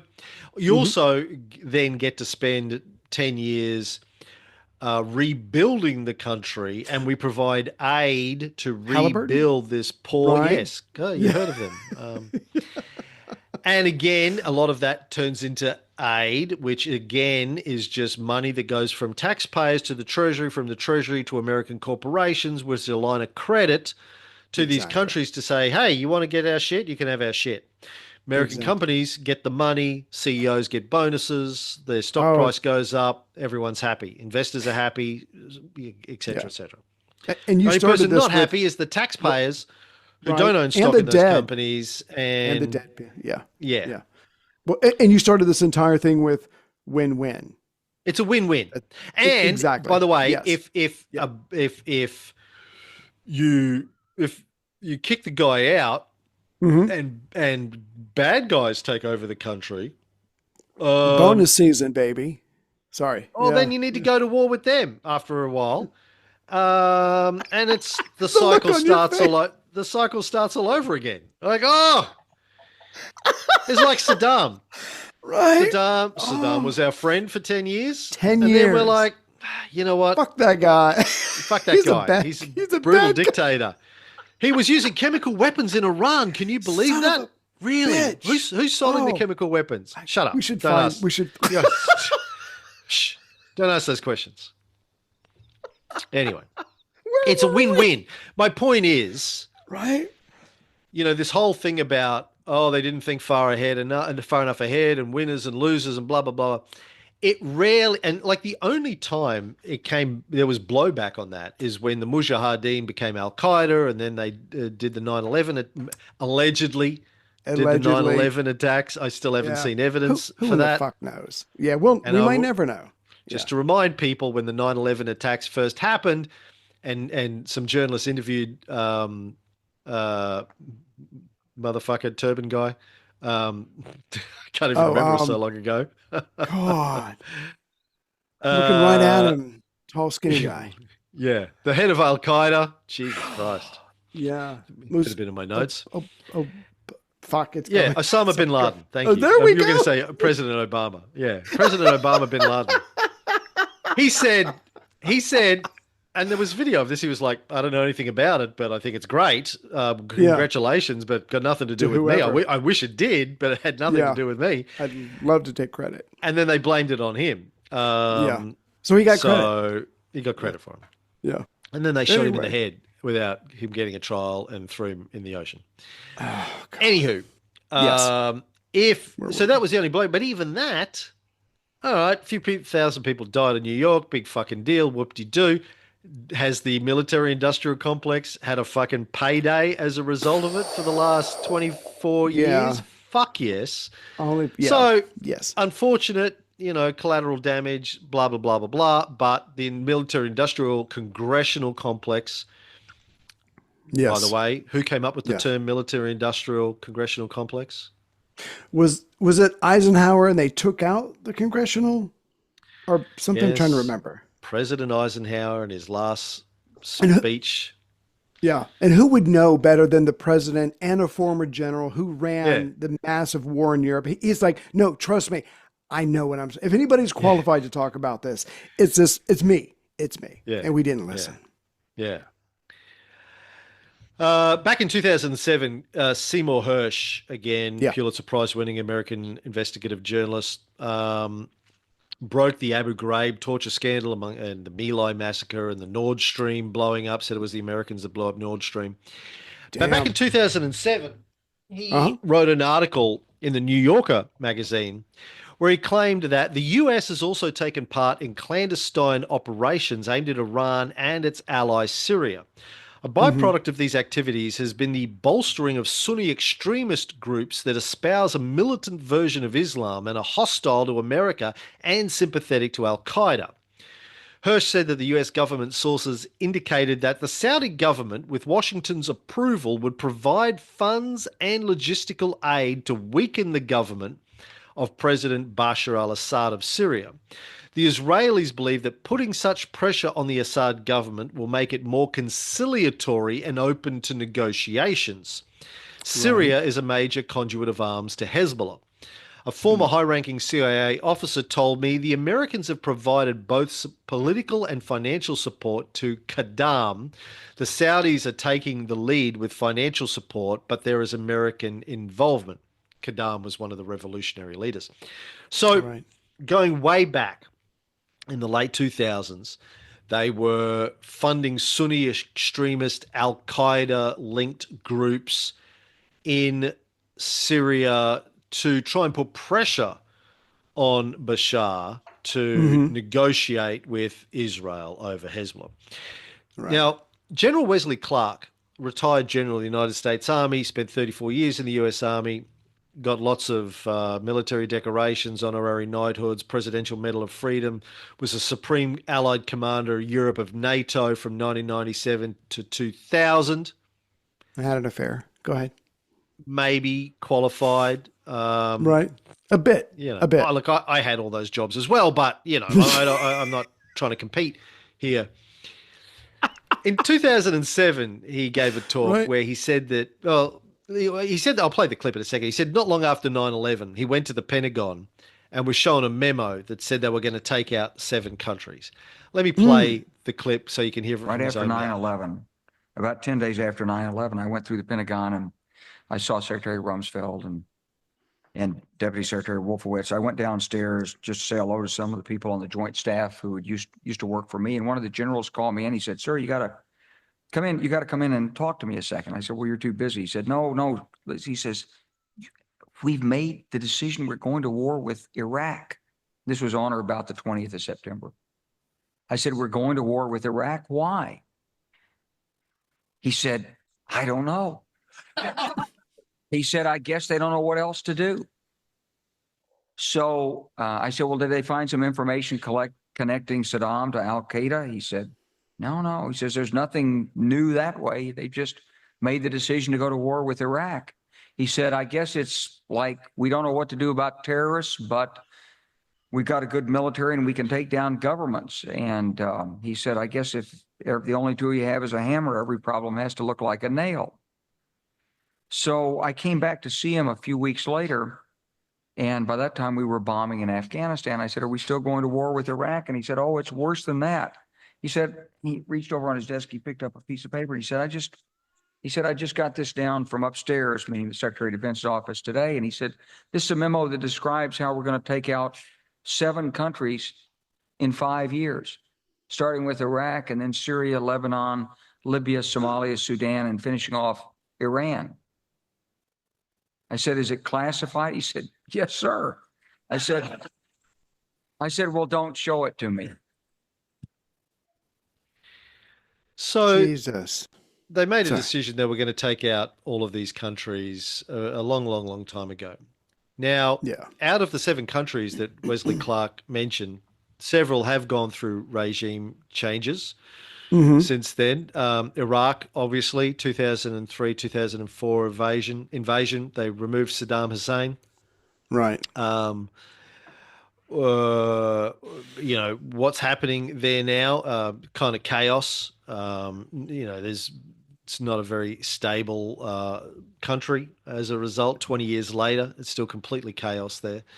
Yeah. Syria, it's obviously what we're talking about. Libya, they removed Gaddafi in Mhm. 2011. It's turned into a prolonged conflict in the 13, 14 years since then. Right. Sudan, 2019, there was President al-Bashir. He'd ruled Sudan for 3 decades. He was deposed by the military, Mm. and it's sort of been chaos there ever since for the last 4 or 5 years. Lots of Right. ongoing instability there, lots of military factions. The countries that they haven't had full regime changes yet are Lebanon, Somalia, and Iran. But Mm. the US are actively working on all three of those, as are their allies like Israel. Israel's been doing stuff in Lebanon recently, as we know. Right. Lots of attacks, blowing up walkie-talkies and pages, etc., etc. Oh yeah. Um, so, a classified 2013 report by a joint US Army and intelligence group concluded that overthrowing Assad would have drastic consequences Hmm. because the opposition that were being supported by the Obama administration at the time were dominated by jihadist elements. Do you remember Michael Flynn, Ray? I do. I do. Military man general. Then he was going to be in Trump's cabinet, if I remember Was correctly. in Trump's He was cabinet again. Okay, I'm trying to for remember. 24 days. He was Trump's Oh, national that's right. security Okay. advisor There we until it go. came out that before Trump took office, he was promising to end sanctions with the Russian ambassador, and he lied about Yeah, it, you and blah you blah blah can't blah. do you can't do that. Yeah, But yeah, yeah, back, yeah. but back in the 2013 days, he was Mm-hmm. the director of the Defense Intelligence Agency, Mm. and he said that this report that the U.S. Army and intelligence put out say that they shouldn't overthrow Assad was basically ignored by the Obama administration, who were Ah, involved in supporting them actively and directly right. in Syria. So after 9/11, you had the US invasions of Iraq and Afghanistan. They were expanding NATO towards Russia. That had been going on since Clinton in 1996 and just overthrowing governments they didn't like. After Mm-hmm. 9/11, the US basically saw an opportunity to justify overthrowing countries anywhere in the world. You know, you could Well, just go something, something, yeah. war on terrorism, off we go. It's like a get out of jail free card. It's like we have the sympathy of the world. Because at the time, and I'll just make this real quick, at the time I worked at an international call center, and most people who were outside of the US would start their conversation with me with, I am so sorry, with thoughts and prayer, the whole thing. It's, oh, thank you so much. And so I got that firsthand, that That genuine wasn't about outpouring. 9/11 though. They saw a picture of you And they said, and I'm they just so felt sorry sorry. for you. I feel sorry for And you for the, and the every time people we that, talk. yeah, no, no, I get that. Okay. You know what? You're good for my ego. No, but again, it's like, oh, we got the sympathy of the world. Like there's going to be a certain amount of, and I'm going to, and this is a horrible expression, leeway. And the Bush administration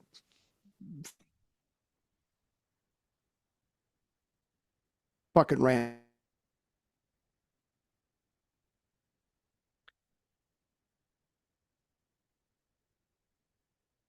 Still there?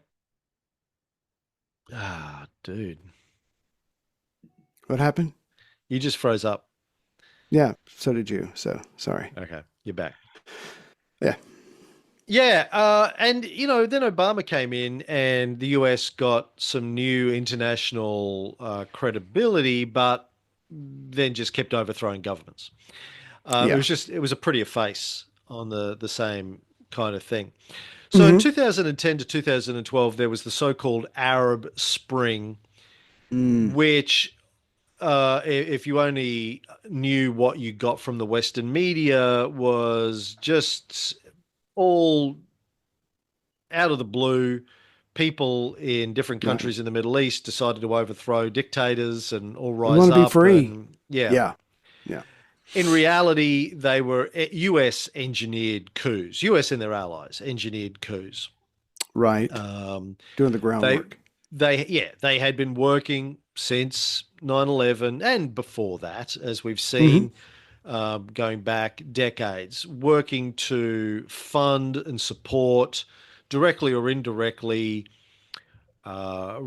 rebellious factions, military factions, civilian factions, political factions in these countries, with a view to long-term regime change. And they just all came to a head during the Obama years because they figured they Right. could get away with it. I remember Hillary Clinton famously, when Gaddafi was executed in Libya, said, "We came, we saw, he died." Damn.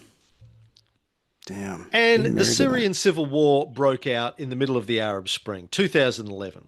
Now, Hmm. officially, it started with kids writing graffiti on a wall. Right. Um, Local Syrian government handled it very badly, arrested a bunch of kids. Oh, Parents were yes. upset. There were protests. Some Yes. parts of the Syrian population used all of that and the excitement of the Arab Spring to push for revolution. Hmm. Again, they had been supported by the US secretly, covertly for many, many years to get them ready for this. Yeah. Military guys were ready to go. There were Islamist fundamentalist groups that had been supported for many, many years in and around Syria to get ready to try and weaken, if not overthrow, the Assad government. Hmm. But when this civil war started to break out, they'd already seen it happen in places like Egypt. The Right. Bashar al-Assad government cracked down hard, like Yes. his Yes. father had done before him. Right. But then it started to escalate out of control. ISIS, Al Qaeda, other militant groups saw the opportunity and crossed over from places like Iraq and Hmm. Afghanistan that had already been destabilized by the US. And these, keep in mind, ISIS was basically formed out of Saddam's army after Saddam was removed and the US took control of large parts of Iraq. Hmm. His army, a lot of them turned into ISIS. Right. And members of the Syrian army, again, that had been prepped by the US government and the Israeli government for years, saw their opportunity to overthrow the Assads. And again, a lot of these guys are Sunni. They want a Yes. Sunni government Right. in Syria, not an Alawite, somewhat secular, progressive. They don't want modernization. No. They want Old Sharia Testament. law. They Exactly. want they want very very religious government. Yes. So it started to escalate, and of course in the West, what the way it was positioned is this is a completely domestic thing. The people are Yeah. rising up. They've had enough. Assad is brutal. Remember, he's Right. torturing people. How do we know? We pay him to He do it. deserves Oh, this. yeah. Right. But it wasn't just the Americans, the French, the Iranians, the Israelis, the Russians, everyone got involved. All of them wanted to stabilize the situation. The Yes. Americans and their allies wanted Assad out. The Russians and the Iranians wanted him to remain in there because they had a good relationship with him. Hmm. So it was on for young and old starting in 2011. And the Yeah. US March. were directly and indirectly via Israel and the Saudis funding and supporting ISIS and Al Qaeda, and knowingly, not oh Yes. shit, Yeah. We we didn't gave know. this No, guy we some knew. money and he gave it. No, it was Yeah. deliberately part of the strategy. Right. Um, Yeah. Grey Zone actually since then have revealed documents that were leaked by Anonymous in the UK. It said Western Mm. government funded intelligence cutouts, trained Syrian opposition leaders, planted stories in media outlets from BBC to Al Jazeera, and ran a cadre of journalists. A trove of leaked documents exposes the propaganda network. And this is one of the things I want people to understand about what we're seeing now in the media about the new transitional government, which is essentially Al Right. Qaeda in Syria, Right. is it's not only Western organized governments and organizations funding the military, they're also funding and engineering all of the media coverage, Hmm. both what you see in the New York Times and the BBC and the ABC here and things like that, but also what's coming out of the country because citizen journalists Right. and activist journalists and these activist Right. journalists that These are telling brave what's on the ground, souls. they're Yeah. usually funded Right. directly or indirectly, and they may not even know it in many cases because there's cutouts involved. Like there's like Right. five Middlemen. people in Yeah. between the MI6 or the CIA and the person getting the money. They don't even know where the money's coming from. It's like Layers. Jackson Pollock was being funded by the CIA Right. in the 40s and 50s Mm. um, to do his art, but it was through Right. Peggy Guggenheim. He thought he was getting money from Peggy Guggenheim, famous Right. She art really collector. likes me. Yeah, Exactly. she was Yeah. getting money from the Right. CIA through Yeah. a cutout. You know, But he did. he didn't know. Yeah. Yeah. Here's a thing from the Grey Zone article. Virtually every aspect of the Syrian opposition was cultivated and marketed by Western government-backed public relations firms, from their Mm. political narratives to their branding, from what they said to where they said it. The leaked files reveal how Western intelligence cutouts played the media like a fiddle, carefully crafting English and Arabic language media coverage of the war on Syria to churn out a constant stream of pro opposition coverage. US and European contractors trained and advised Syrian opposition leaders at all levels, from young media activists to the heads of the parallel government in exile. These firms also organised interviews for Syrian opposition leaders on mainstream outlets such as BBC and the UK's Channel 4.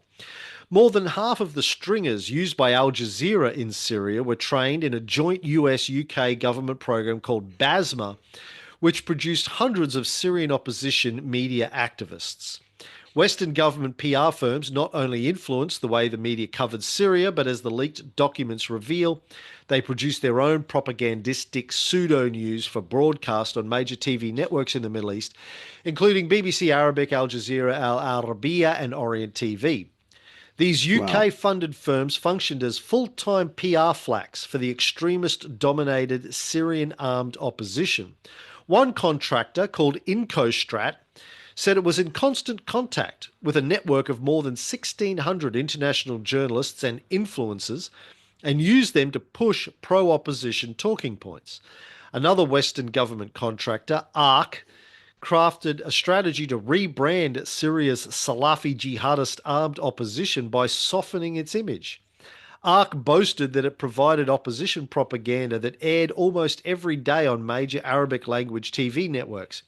Virtually every Western corporate media outlet was influenced by the UK government-funded disinformation campaign exposed in the trove of leaked documents, from the New York Times to the Washington Post, CNN to The Guardian, the BBC to BuzzFeed.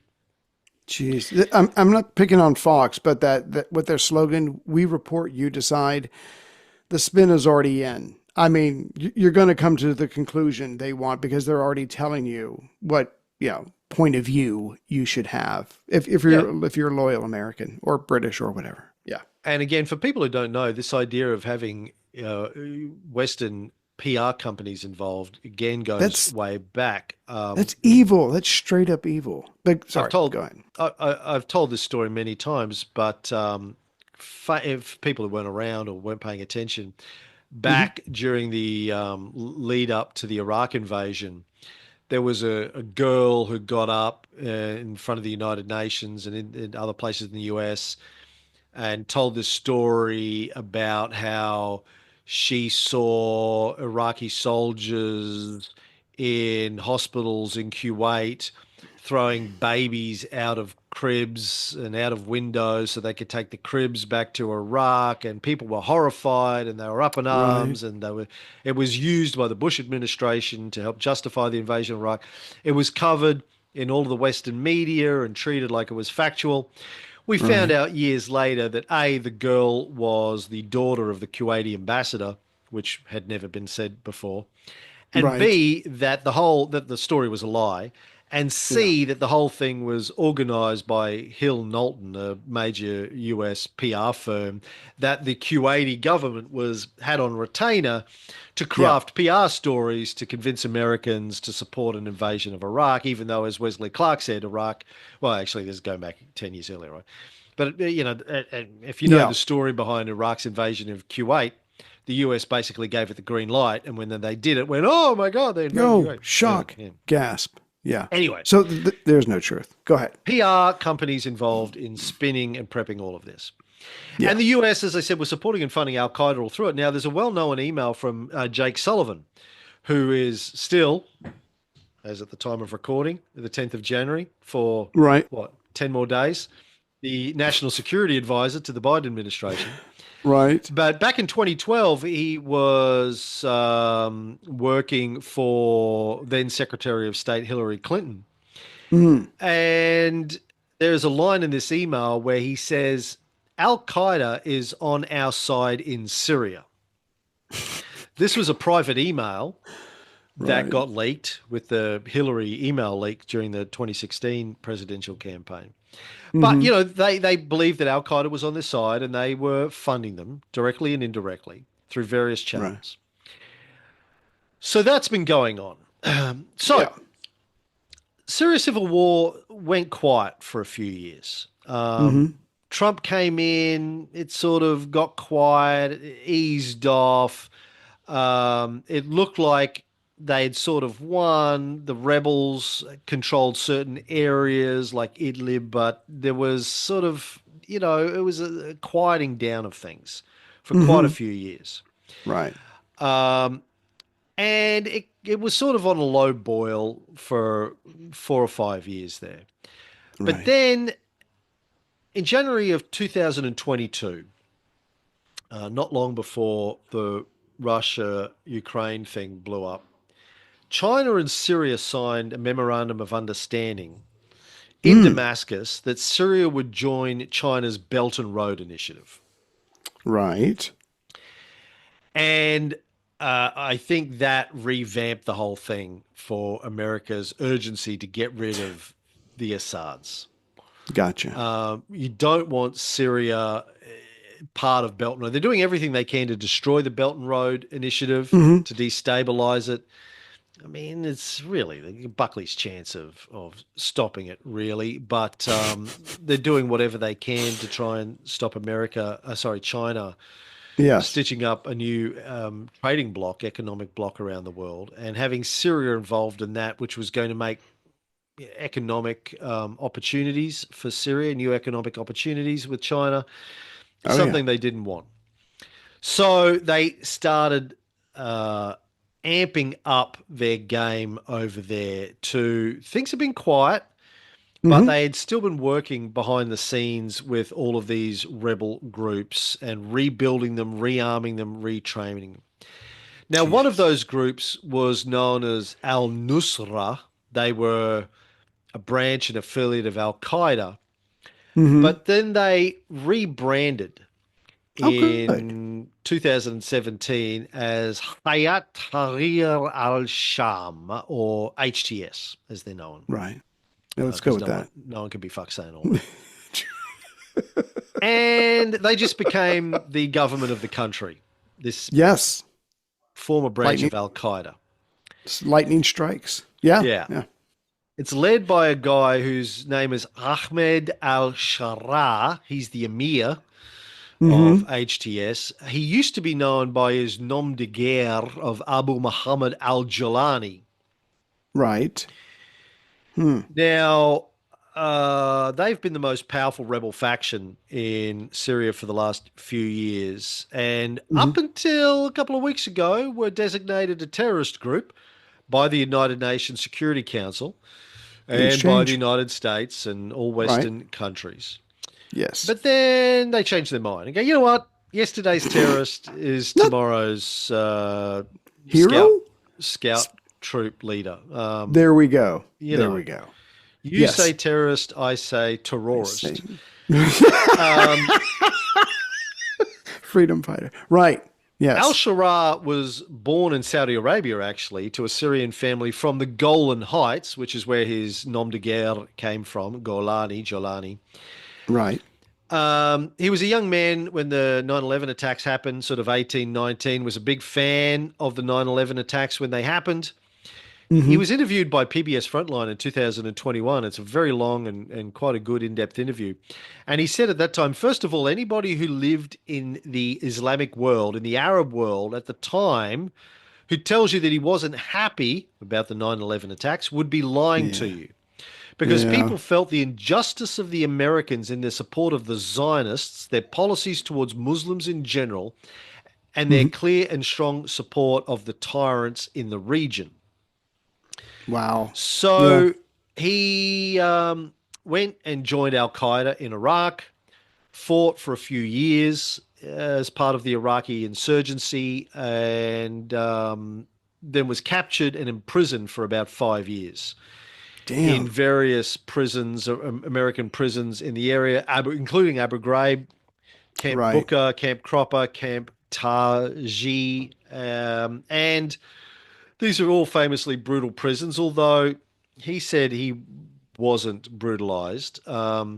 They asked him, PBS asked him about his treatment in the prisons. He said, as far as I'm concerned, I didn't face a lot of pressure, except that they took away my freedom for 5 years without a law governing this, without any law. 5 years Right. without a trial. This was the most serious for me, what's affected me the most.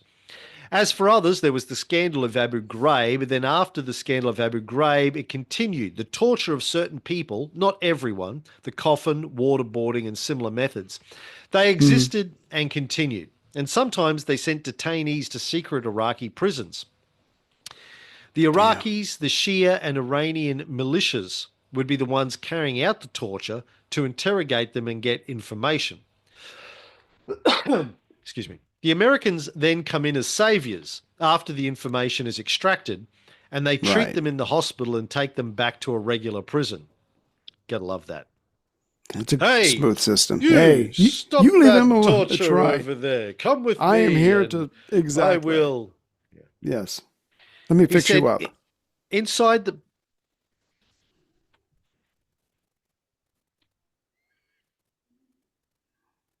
Send them to a torture prison in Syria if they're not careful. Inside the prison, there were lots of developments. The prison played a part in the intellectual development of ISIS members and Oh, what yeah. they've reached. It went through several stages. It's true that in prison this was strengthened, but it passed through stages and through several things. So Yeah. then he gets released in 2011 after 5 Mm-hmm. years in US custody. Right. And I'm not sure why.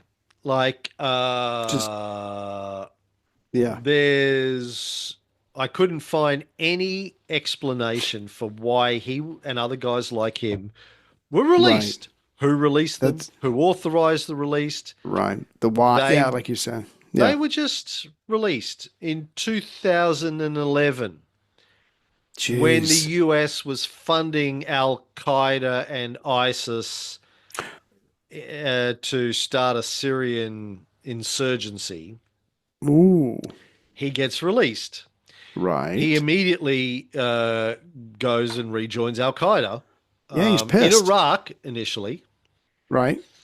um, and he rises to the head of military operations under the leader at the time, Baghdadi, who was the leader after bin Laden was killed.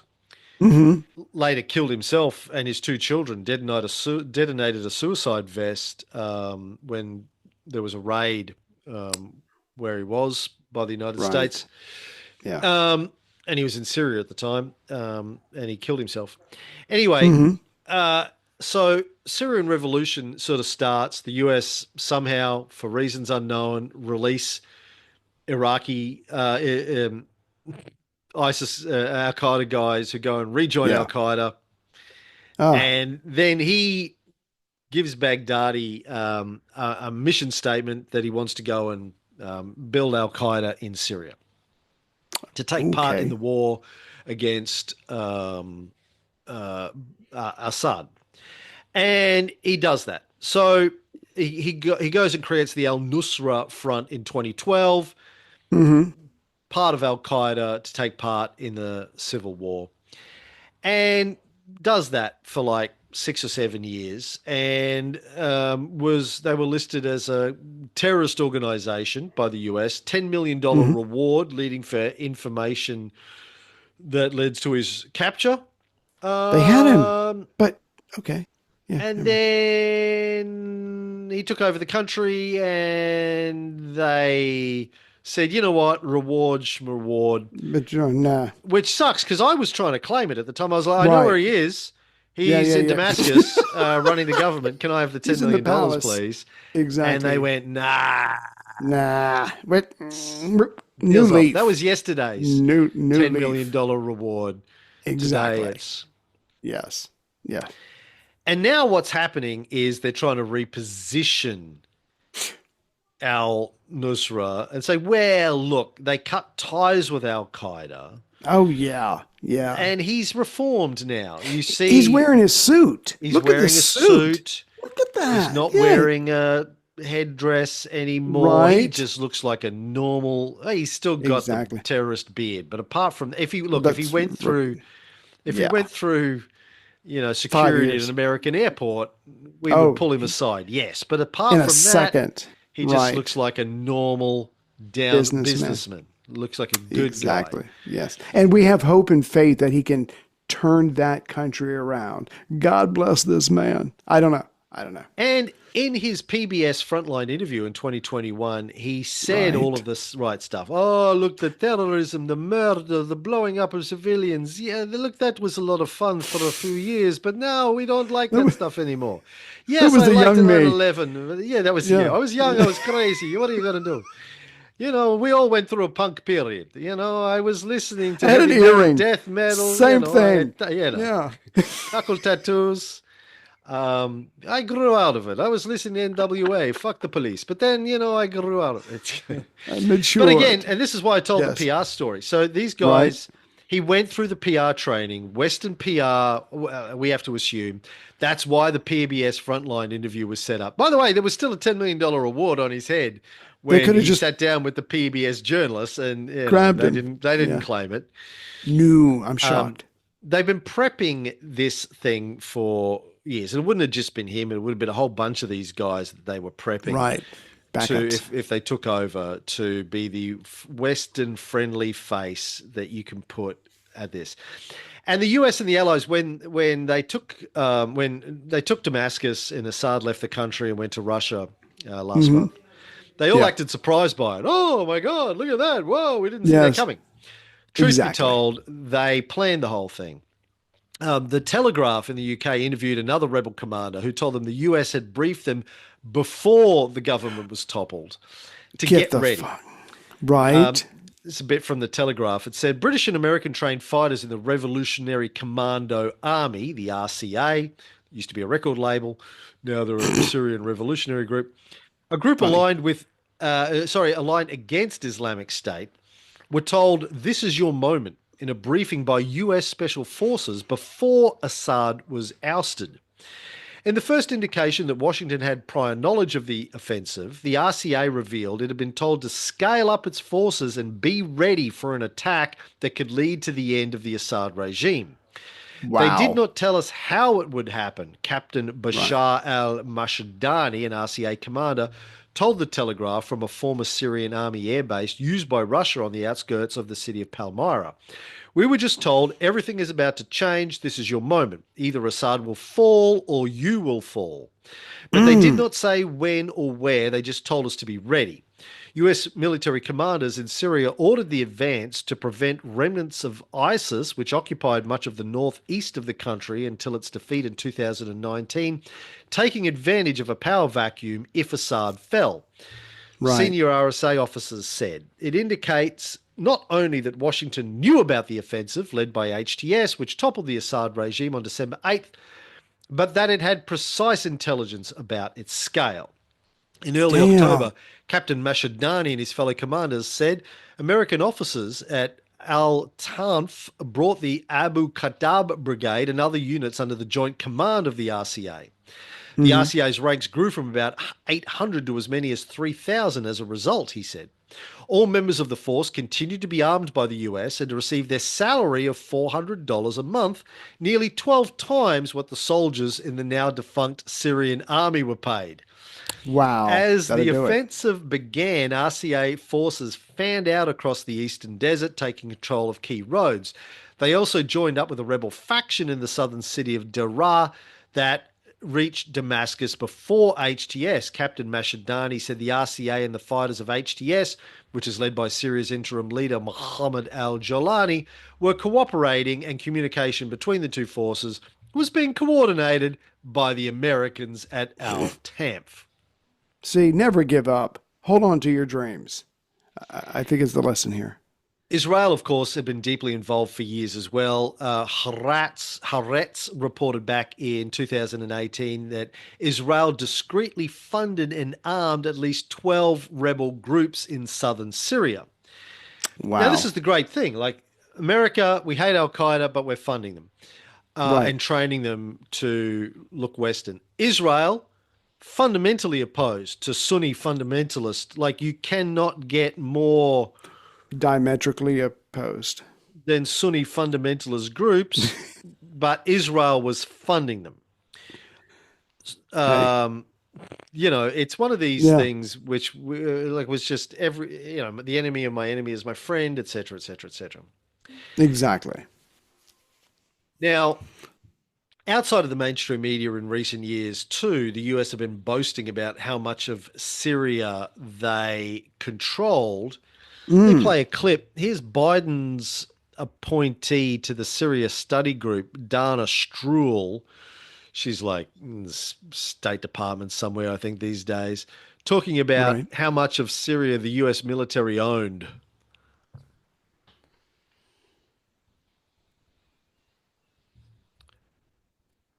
Table to shape an outcome that was more conducive and protective of U.S. interests. And we identified four.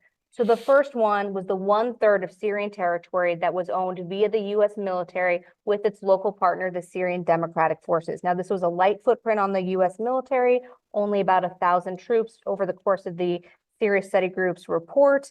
And then the tens of thousands of forces, both Kurdish and Arab, under the Syrian Democratic Forces. And that 1/3 of Syria is the resource rich, it's the economic powerhouse of Syria. So where the hydrocarbons are, which obviously is very much in the public debate here in Washington these days, as well as the agricultural powerhouse. But we argued that it wasn't just about this 1/3 of Syrian territory that the US military and our military presence owned, both to fight ISIS and also as leverage for affecting the overall political process for the broader Syrian conflict. There were three other areas.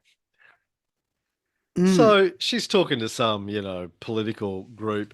We own 1/3 of Syria, and it happens to the To be resource-rich area of Syria. coincidence. Yeah, Yeah. which we're, you know. We know what we're doing. Come on. Come on. So, like, I guess I want to summarize this whole thing that the US and its allies orchestrated putting Al Qaeda in power in Syria, which can only end well, I'm sure. If I know anything about Al Qaeda, Ray, it's that you want them to be in control of Yeah. strategically important countries. That's certainly been the dream Stability. I've had I think for yeah, decades. yeah, yeah. I think of Al Qaeda. I think of stability. So I'm looking forward to this. I don't want to take the last word because you worked hard. Let me just say this one thing, and then you can have it. Everybody shouldn't fear because Al Shara, America is here. America's here. Don't fear. There's going to be a meeting of the various. Supposedly, there's going to be a meeting of the various. I'm going to use the word groups inside of Syria, so they don't keep fighting each other. It's supposed to happen on March 1st, and that's when Al Shara has said, "I am going to disband HTS." When we have this meeting on March 1st. Now, you and I have done enough podcasts, history podcasts, to know very few people, I think there's two, we've come up with two, give up power willingly. And your army is your power. So we'll see what happens. But again, if this guy's been trained, if he's been whatever taught, he is saying all the right things. But of course he would, because he's probably getting the best education in this regard money can buy. But we'll see what the future holds for Syria. I certainly wish the people, because the average Syrian on the street hasn't done anything wrong and their lives are shit because of a lot of other people. I certainly hope things work out. But this is just the latest crazy chapter in the Middle East history. I just wanted to share that part. Of course, he's going to disband HTS. HTS is a rebel group. When you run the government, you don't need a rebel group. You want to crush rebel groups. Name change? Are they going to get new uniforms? We're now called the Syrian government. We were called Al Nusra Front. Then it was HTS. Now it's just this. You can just refer to us as the Syrian government. Thank you very much. Yeah, look, the United Nations have estimated that the war in Syria has caused about $400 billion of destruction. And as I said earlier, war Yeah, profiteers make money on both ends, the destruction and then the rebuilding, and exactly. then the redestruction and then the rebuilding.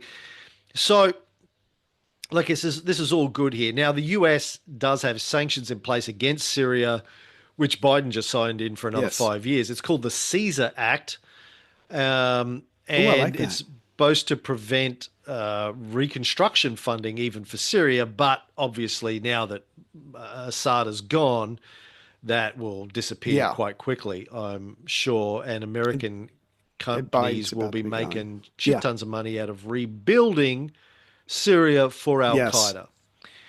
So the bottom I gotta go line, buy some stocks. this is two Yeah. hours, Ray. Sorry. We've Go been ahead. doing this, like Right. trying to Right. encapsulate 100 years of history of Syria. Um, And you didn't let me start and with the dinosaur. the bottom line is, well, the dinosaurs, of course, are important because that's where the oil comes from It- in the Good Middle East, touche. right? Good Yeah. point. The Good point. US and their allies Yes. spent 13 years Patience. Patience. and an insane amount of money and effort and lives to destroy Syria, Yes. to overthrow a secular, progressive regime that was Mm-hmm. talking about modernizing the country, Mm-hmm. Making that attempts. wanted to make a Phil Collins song the national anthem, Susu Studio. um, Right. run by an eye doctor and his wife, who was a computer scientist, Right. quietly spoken, that everyone just had good things to say about, Demure. before Right. he refused to get involved in an illegal invasion of Iraq and therefore was declared part of the axis of evil. Let that be a lesson. And they replaced him Mm-hmm. with Al Qaeda.